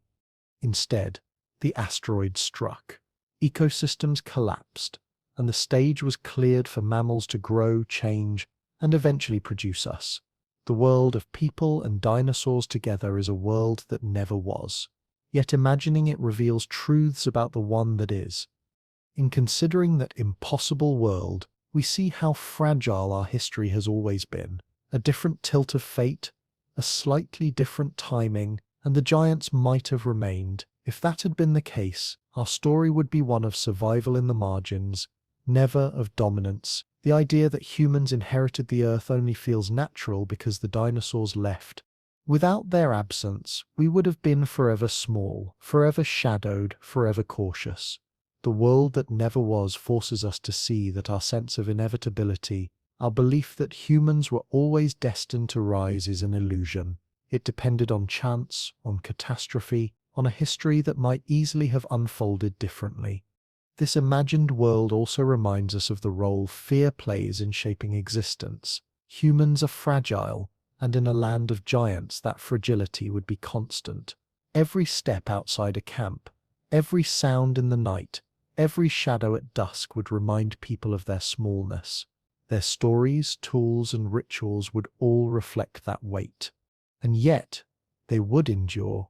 The fire would be carried, the migrations would continue, the myths would be told.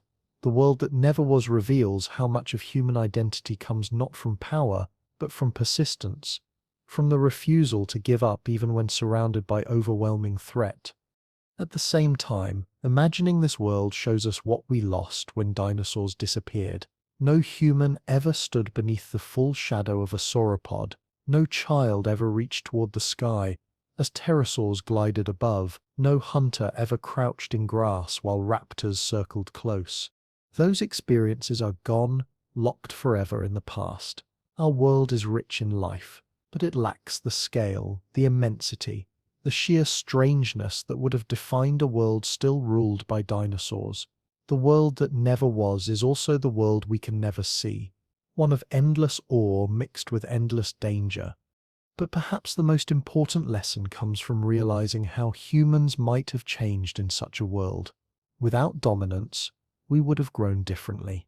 Humility might have been at the center of our cultures. Cooperation might have carried more weight than competition. Our relationship with nature might have been one of negotiation rather than conquest. Civilization itself might have developed slowly, hidden in cliffs and caves, carried not by rulers and empires, but by stories and traditions that stretched across generations. We would still be human, but human in a different sense, shaped less by the urge to control and more by the need to endure. The world that never was also highlights how narrow our view of time can be. Dinosaurs ruled for millions of years, far longer than humans have yet existed. Their disappearance created the space for us, but their endurance reminds us of how short our story still is. We imagine ourselves at the center, but we are only at the beginning. The world that never was invites us to step back, to see history not as a ladder we climb, but as a vast field of possibilities, most of them unrealized. We are one thread among countless others, and chance has always guided which ones survive. Imagine for a moment a child in that alternate world. They sit by a fire at night, listening to the deep calls of herds echoing across the plains. Their parent tells them a story of giants, of guardians and threats, of survival and awe. The child listens wide-eyed, feeling both fear and wonder at the world beyond the firelight. That child will grow, carry the fire forward, and teach their own children the same lessons. The cycle will continue generation after generation, never producing empires as we know them, never building cities that scrape the sky, but preserving something equally important: continuity, memory, resilience. The world that never was would still be filled with meaning even if it was not filled with conquest. The question then is why we imagine it at all. Perhaps because the idea of people among dinosaurs captures both our deepest fears and our greatest fascinations. It is a reminder of smallness, of fragility, of the thin line between survival and destruction. But it is also a reminder of wonder, of the beauty of life in forms beyond our comprehension. To imagine humans among dinosaurs is to imagine ourselves in a story larger than we have ever lived, one that humbles us, but also inspires us. The world that never was is not only fantasy, it is a mirror reflecting truths about our real world, truths we often forget. And so we return to the fire, to the imagined circle of light surrounded by shadows. Beyond it, the giants move unseen, their footsteps shaking the ground, their calls echoing through the night.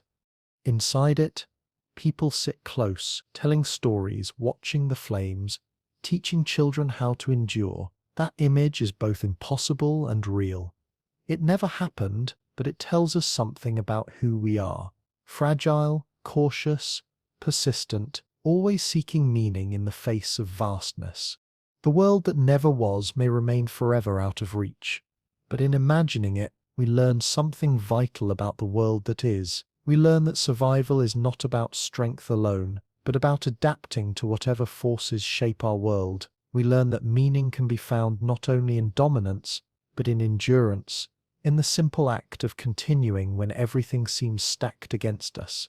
We learn that fire, whether literal or metaphorical, must be tended carefully, that stories must be told and retold, that the fragile spark of consciousness, of culture, of hope can survive even in the darkest nights if we guard it together. The world where humans lived with dinosaurs teaches us that we are not inevitable, not guaranteed, not the center of everything. But it also teaches us that even the smallest light can push back the dark, that even the most fragile creatures can find ways to endure, to create meaning, to pass something precious forward to the next generation. In the end, that may be the most valuable lesson of all. Not that we would have conquered a world of giants, but that we would have found ways to live within it, to make it home, to keep the fire burning no matter how vast the shadows grew. The world that never was reminds us that survival itself is a form of triumph, that persistence is its own kind of strength, and that sometimes the greatest victory is simply to remain. Yet there's another layer to this story, one that speaks to the very essence of what makes us human. In imagining ourselves among dinosaurs, we're not just exploring an alternate history, we're examining the deepest currents of our own nature. The courage to light a fire when predators circle, the wisdom to share food when resources are scarce, the determination to tell stories even when tomorrow is uncertain. These are not qualities that would have emerged only in response to dinosaurs. They are the bedrock of humanity itself, revealed more clearly perhaps when set against such overwhelming odds.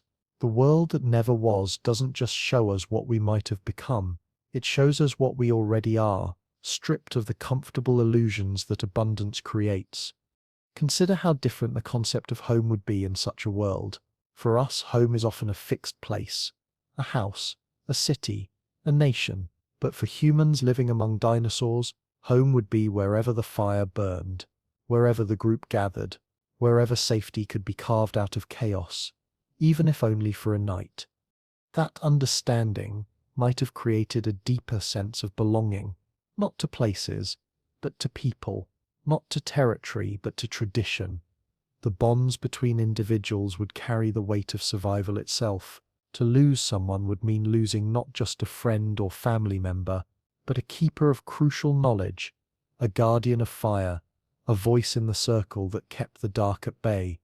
The world that never was suggests that love itself might take on different dimensions. In our comfortable world, we sometimes take relationships for granted. But when every day is uncertain, When predators stalk the edges of light and giants shake the ground with their passing, every moment together becomes precious. A parent teaching a child to recognize the call of a hadrosaur, a hunter sharing the secret of reading tracks, an elder passing down the story of the first fire. These would not be casual interactions. They would be acts of love made urgent by the knowledge that time is always running short. The children in this world would grow up with a different relationship to fear, not the abstract anxieties that often plague our modern lives, but immediate, tangible dangers that required constant attention. Yet perhaps this directness would create a kind of clarity we've lost. When the threats are real and present, there's no energy wasted on imaginary terrors. Fear becomes a tool rather than a burden, a sharpened sense that keeps you alive rather than a weight that holds you back. Children raised in such a world might paradoxically be braver than ours, not because they feel no fear, but because they've learned to work with it, to let it guide rather than paralyze. The pace of life itself would carry different rhythms. Our world speeds ever faster, driven by technology, ambition, the relentless pursuit of more. But among dinosaurs, the rhythms would be older, deeper, the slow migration of herds, the patient tending of fire, the careful watching for signs of danger or opportunity. Time would stretch differently when each moment requires attention. A day might feel like a lifetime when every hour brings new challenges to navigate. Yet perhaps this intensity would also bring a richness we've forgotten, the deep satisfaction of earning each breath, each step, each meal through skill and cooperation. Sleep, too, would be transformed. For us, sleep is often an escape, a retreat from the pressures of daily life. But in a world of dinosaurs, sleep would be the most vulnerable time, the moment when guards must be posted, when fire must be tended, when the slightest sound could mean the difference between life and death. Yet perhaps this very vulnerability would make rest more precious. The trust required to close your eyes while others watch over you. The profound peace that comes from knowing your community will guard your dreams. Sleep would become an act of faith, and waking would be a daily gift. The concept of courage would be redefined entirely. We often think of courage as dramatic gestures, heroic acts in moments of crisis. But in a world of constant danger, courage would be quieter, more persistent. The courage to step out of the firelight to gather water. The courage to follow uncertain trails in search of food. The courage to have children knowing the world is full of threats. This everyday bravery might produce humans with a different kind of strength, not the brittle confidence that comes from never being tested, but the flexible resilience of those who have faced fear daily and found ways to continue. They would know their limitations intimately, but also their capacity for endurance. The elderly in such a world would hold a status we can barely imagine. In our society, age sometimes feels like a burden, a gradual loss of relevance as the world moves faster than we can follow. But among dinosaurs, every year survived would be proof of wisdom earned through trial. Elders would be living libraries, repositories of knowledge about weather patterns, predator behavior, safe routes through dangerous valleys. Their stories wouldn't be entertainment. They would be survival manuals wrapped in memory, a tale about the winter, when the sauropods changed their migration route, a warning about the valley where the raptors hunt in coordinated packs, a recipe for the route that soothes fever when no other medicine is available. To reach old age in such a world would be to achieve something approaching the sacred, not because of accumulated wealth or status, but because of accumulated wisdom, tested daily against forces that could destroy the unwary. The elderly would be treasured not just for what they remember, but for the simple fact that they've survived long enough to remember it. Gender roles, too, might evolve along different lines. When survival depends on every individual's contribution, when strength matters less than skill and cooperation more than competition, the rigid divisions we sometimes see might never form. A woman who can read the signs of approaching storms might be valued as highly as a man who can throw a spear accurately. The talents needed for survival would be distributed across all members of the group. Sharp eyes for spotting danger, steady hands for tending fire, patient observation for understanding animal behavior, quick reflexes for moments of crisis. None of these abilities belong exclusively to one gender, and in a world where waste of any talent could mean extinction, such artificial limitations might never take hold. Children would learn by necessity, rather than by formal instruction. There would be no luxury of extended childhood, no time for specialization before basic survival skills were mastered. Yet this early competence might also bring a different kind of confidence. Children who can read tracks, tend fire, and recognize danger calls by the age of 10 have already proven their value to the community. They would grow up knowing they belong, not because of what they might become, but because of what they can already do. This earned place in the world might create a more solid foundation for identity than our extended adolescence allows. The concept of privacy would barely exist. When safety depends on staying together, when every decision affects the group's survival, there would be little room for the isolation we sometimes prize. Yet this constant togetherness might not feel oppressive to people who've never known anything else. Instead, it might create a different kind of individuality, one expressed not through separation but through unique contributions to the whole. The person who always hears danger first, the one who can find water in the driest places, the storyteller whose words keep hope alive through the darkest nights. Identity would be forged in relationship rather than in solitude. Who you are would be inseparable from how you serve the community, what gifts you bring to the shared struggle for survival. This might create humans more comfortable with interdependence, less driven by the lonely pursuit of individual achievement. Innovation would happen differently too. In our world, we often innovate for comfort, convenience, or profit. But among dinosaurs, innovation would be driven by immediate need, the hunger that demands new ways to find food, the cold that requires better shelter, the predator that forces the invention of new defenses. Each breakthrough would be tested immediately, not in laboratories or focus groups, but in the harsh arena of daily survival. Useless innovations would be discarded quickly. Valuable ones would spread through the community like fire, because failure to adopt them might mean death. This direct feedback might produce a different kind of progress, slower perhaps in some ways, because energy would be focused on survival rather than speculation, but perhaps more reliable because every advance would be proven under the most demanding conditions. The relationship with nature would be fundamentally different from what we know. We often see ourselves as separate from the natural world, sometimes as its masters, sometimes as its victims. But humans living among dinosaurs would understand themselves as part of a larger system, dangerous and beautiful, threatening and sustaining. They would develop what we might call an ecology of the spirit, a deep knowing that their fate is tied to the health of the whole, not from abstract principle, but from daily experience. When your life depends on reading the mood of predators and the movements of herds, you develop an intimate understanding of the patterns that connect all living things. This might produce humans with a more sophisticated understanding of balance. They would know that taking too much from any source leads to scarcity, that disrupting the patterns of migration brings chaos, that even predators serve a purpose in the larger dance of life and death. Such knowledge might prevent the kind of environmental destruction that marks our own history, not from moral conviction alone, but from practical wisdom. When you live within the system rather than trying to control it, you learn to work with its rhythms rather than against them. Art in this world would serve different purposes than it does in ours.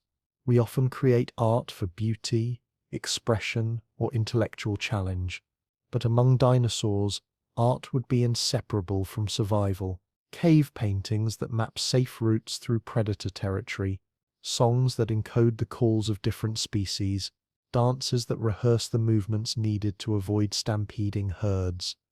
Every artistic expression would carry practical information woven so deeply into beauty and meaning that it would be impossible to forget. The aesthetic and the functional would be one. A piece of pottery wouldn't just hold water, it might bear patterns that record the seasonal movements of game animals. A song wouldn't just lift spirits, it might preserve the memory of which plants are safe to eat. This fusion of art and survival might produce works of extraordinary power, when every symbol might mean the difference between life and death, when every story preserves knowledge crucial to the community's future. Creativity takes on a weight and urgency we rarely experience. The children who grew up with such art would learn to see beauty and function as inseparable. They might never develop our sometimes artificial distinction between practical knowledge and aesthetic appreciation. For them, the most beautiful thing would be that which serves life most completely. Language itself would evolve along different paths. We often use words for abstract ideas, complex arguments, philosophical speculation, but in a world of dinosaurs, language would be shaped first by the need to communicate about immediate realities. Dozens of words for different types of danger, precise terms for the calls of various species, complex grammatical structures for describing the movements of herds across time and space. Yet this practical focus might not limit the richness of expression. Instead, it might create a poetry grounded in the real world, metaphors drawn from actual experience rather than literary tradition. When you've seen a tyrannosaur hunt, the image carries different weight than it does for us. When you've followed the migration routes of giants, the concept of journey means something more profound.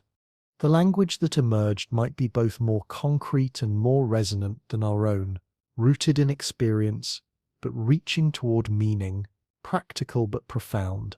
A tool for survival that is also a vehicle for beauty. Music would face similar pressures and opportunities. The need for communication across distances would drive the development of calls and signals. The requirement for group coordination would create rhythms for shared work. The long nights around fires would demand songs that comfort, inspire, and inform. But perhaps most importantly, music would need to compete with the natural soundscape of a world filled with giants. Human voices would need to find their place among the deep calls of hadrosaurs, the roars of predators, the thunder of countless feet. This might drive the development of more sophisticated harmonic structures, ways of making human music distinct from the overwhelming natural chorus. Or perhaps it would lead to a different approach entirely, music that doesn't compete with the sounds of dinosaurs but incorporates them, songs that imitate and respond to the calls of giants, rhythms that echo the footfalls of herds, a kind of musical ecology where human creativity finds its place within the larger symphony of life. The concepts of wealth and poverty would be transformed in such a world. We often measure prosperity in accumulated possessions, but what use are treasures when you must move constantly to follow the herds?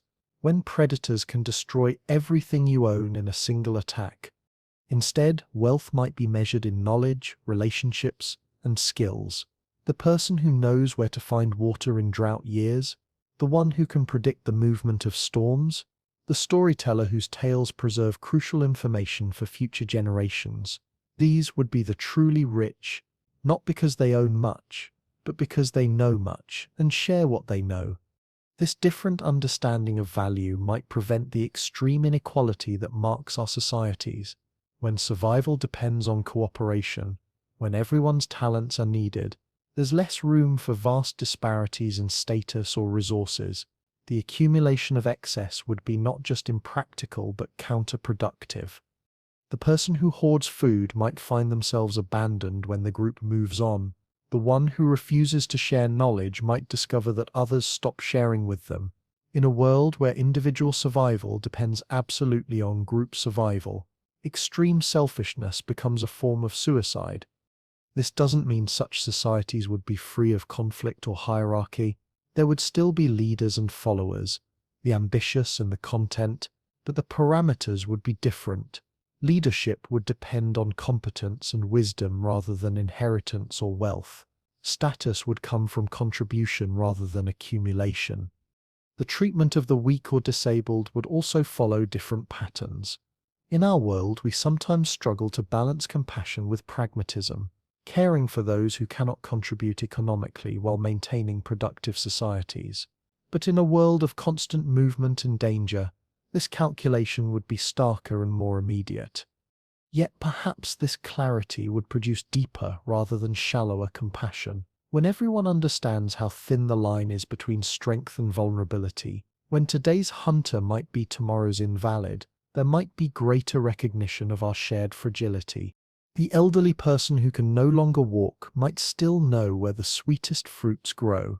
The child born with a disability might have sharper hearing than anyone else in the group. The warrior injured in a fall might become the best tracker the community has ever known.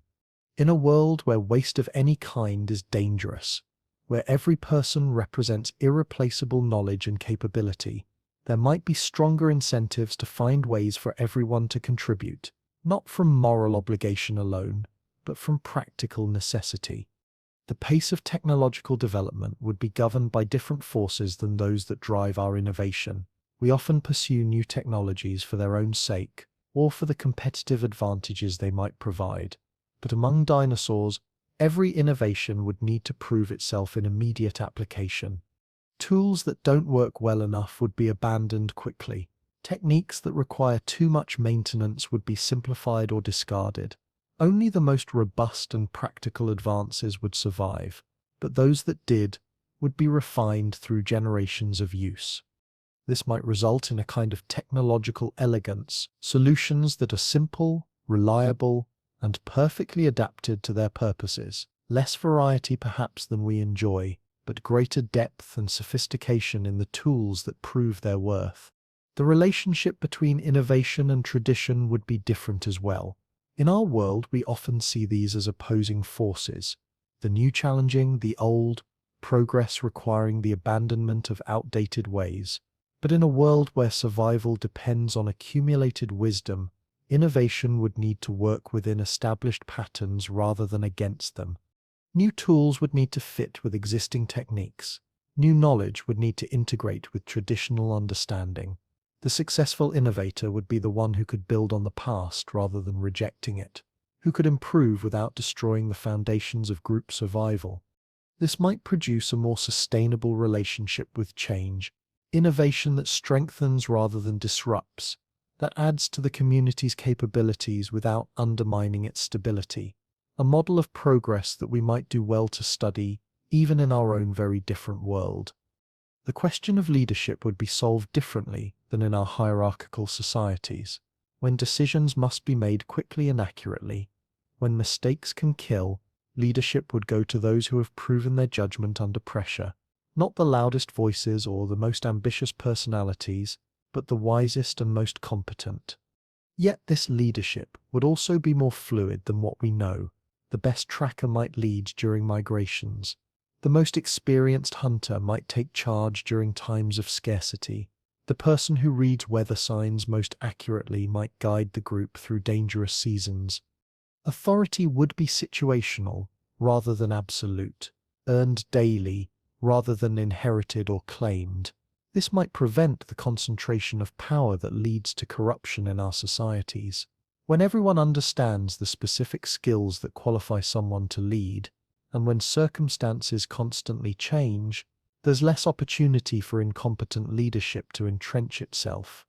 The relationship between individual ambition and group welfare would be fundamentally different. In our world, personal success often comes at the expense of others, competition for limited resources and opportunities. But among dinosaurs, individual welfare would be inseparable from group survival. The person who endangers others through reckless behavior threatens their own future. The one who contributes most to group success secures their own safety. This alignment of personal and collective interests might reduce the conflicts that tear apart our communities. Ambition would still exist, but it would be channeled toward mastery of skills that serve everyone. The desire to be the best tracker, the most reliable fire tender, the wisest decision-maker in crisis.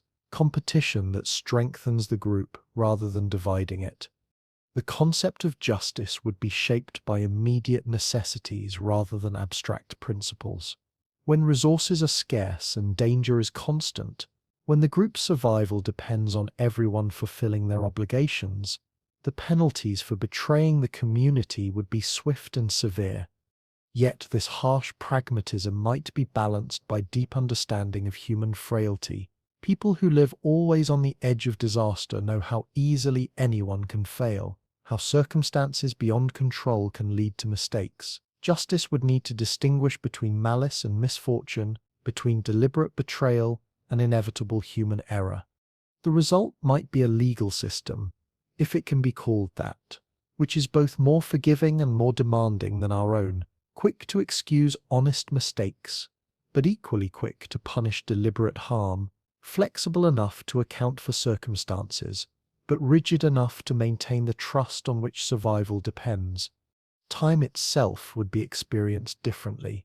We often live in an abstract relationship with time, measuring it precisely but experiencing it vaguely, always rushing toward future goals or dwelling on past regrets. But among dinosaurs, time would be immediately present, marked by the daily cycles of danger and safety, the seasonal patterns of migration, the urgent rhythms of survival.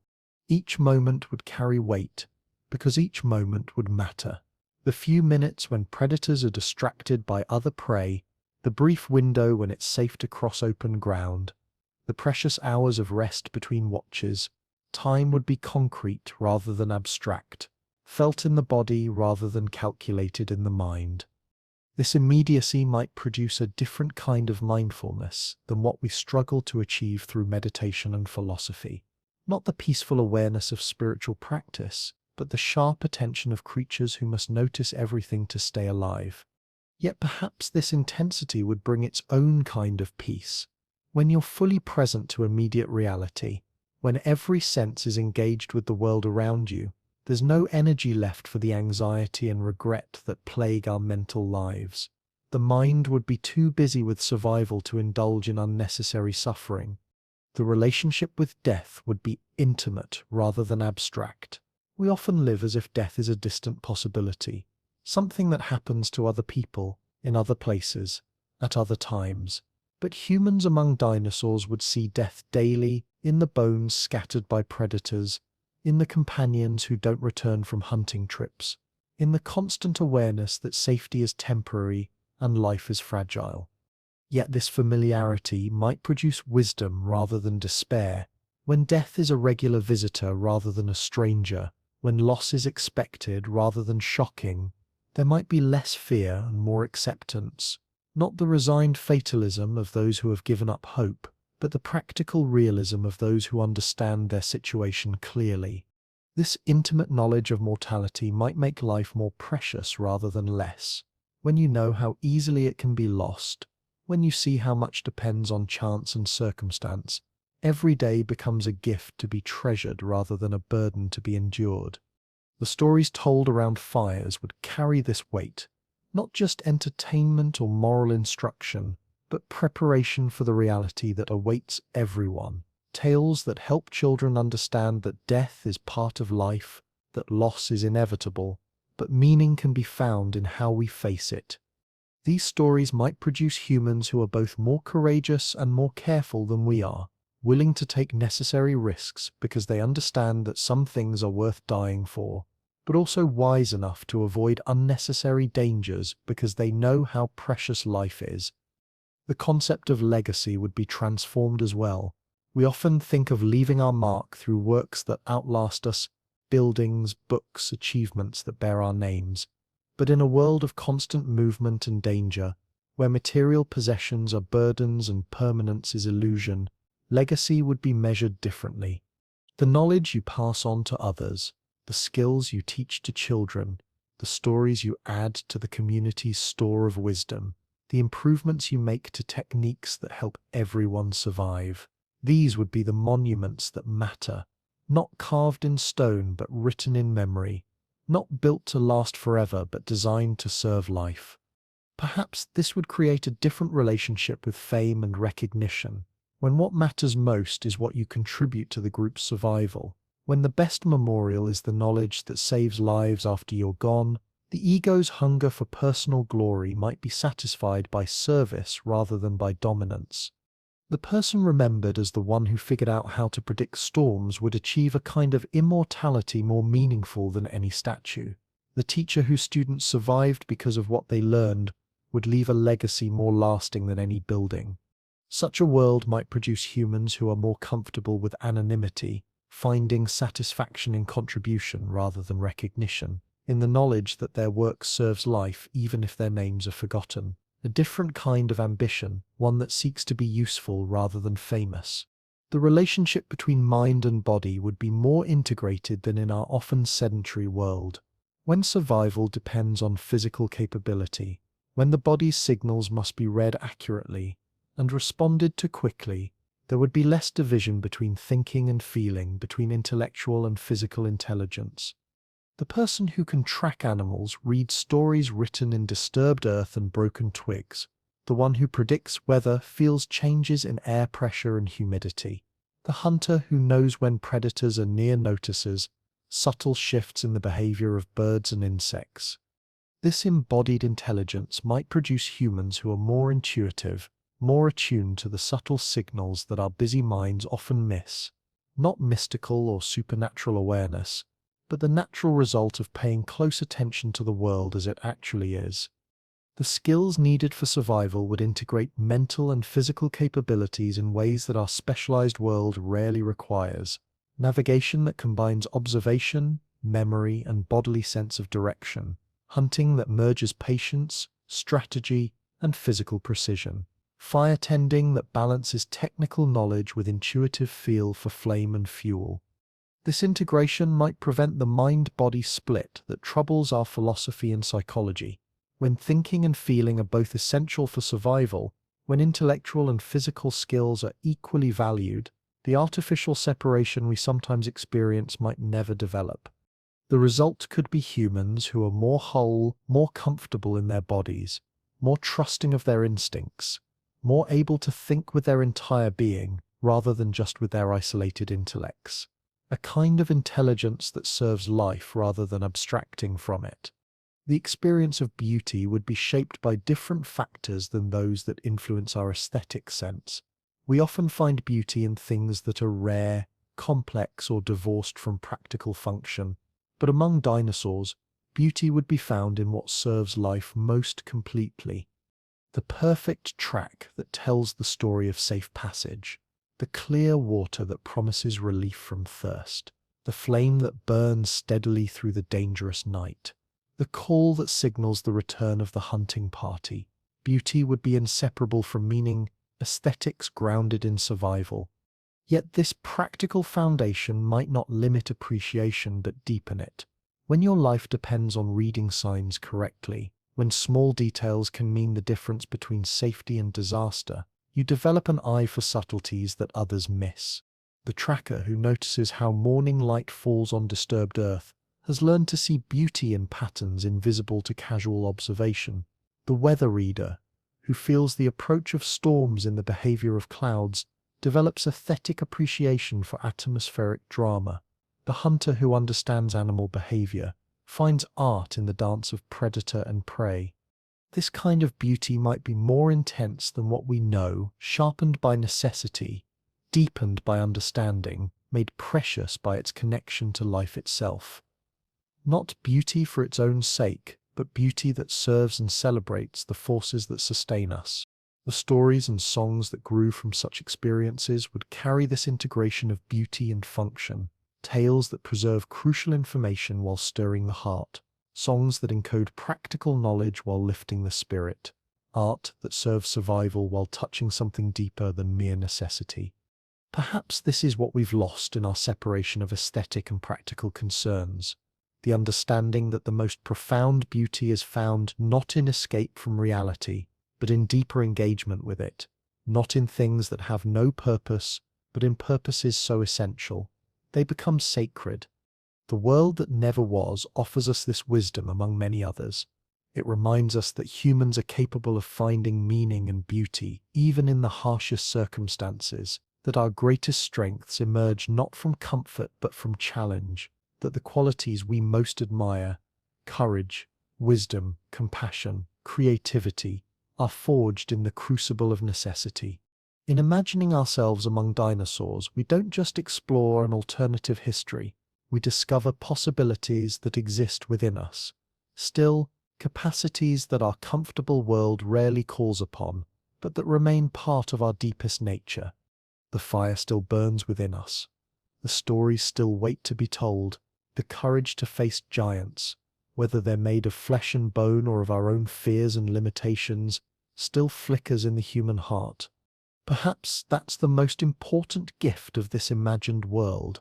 Not the knowledge of what we might have been, but the reminder of what we still are. Creatures capable of lighting fires in the darkness, of finding safety in community, of creating meaning from chaos, of surviving and more than surviving whatever giants we may face.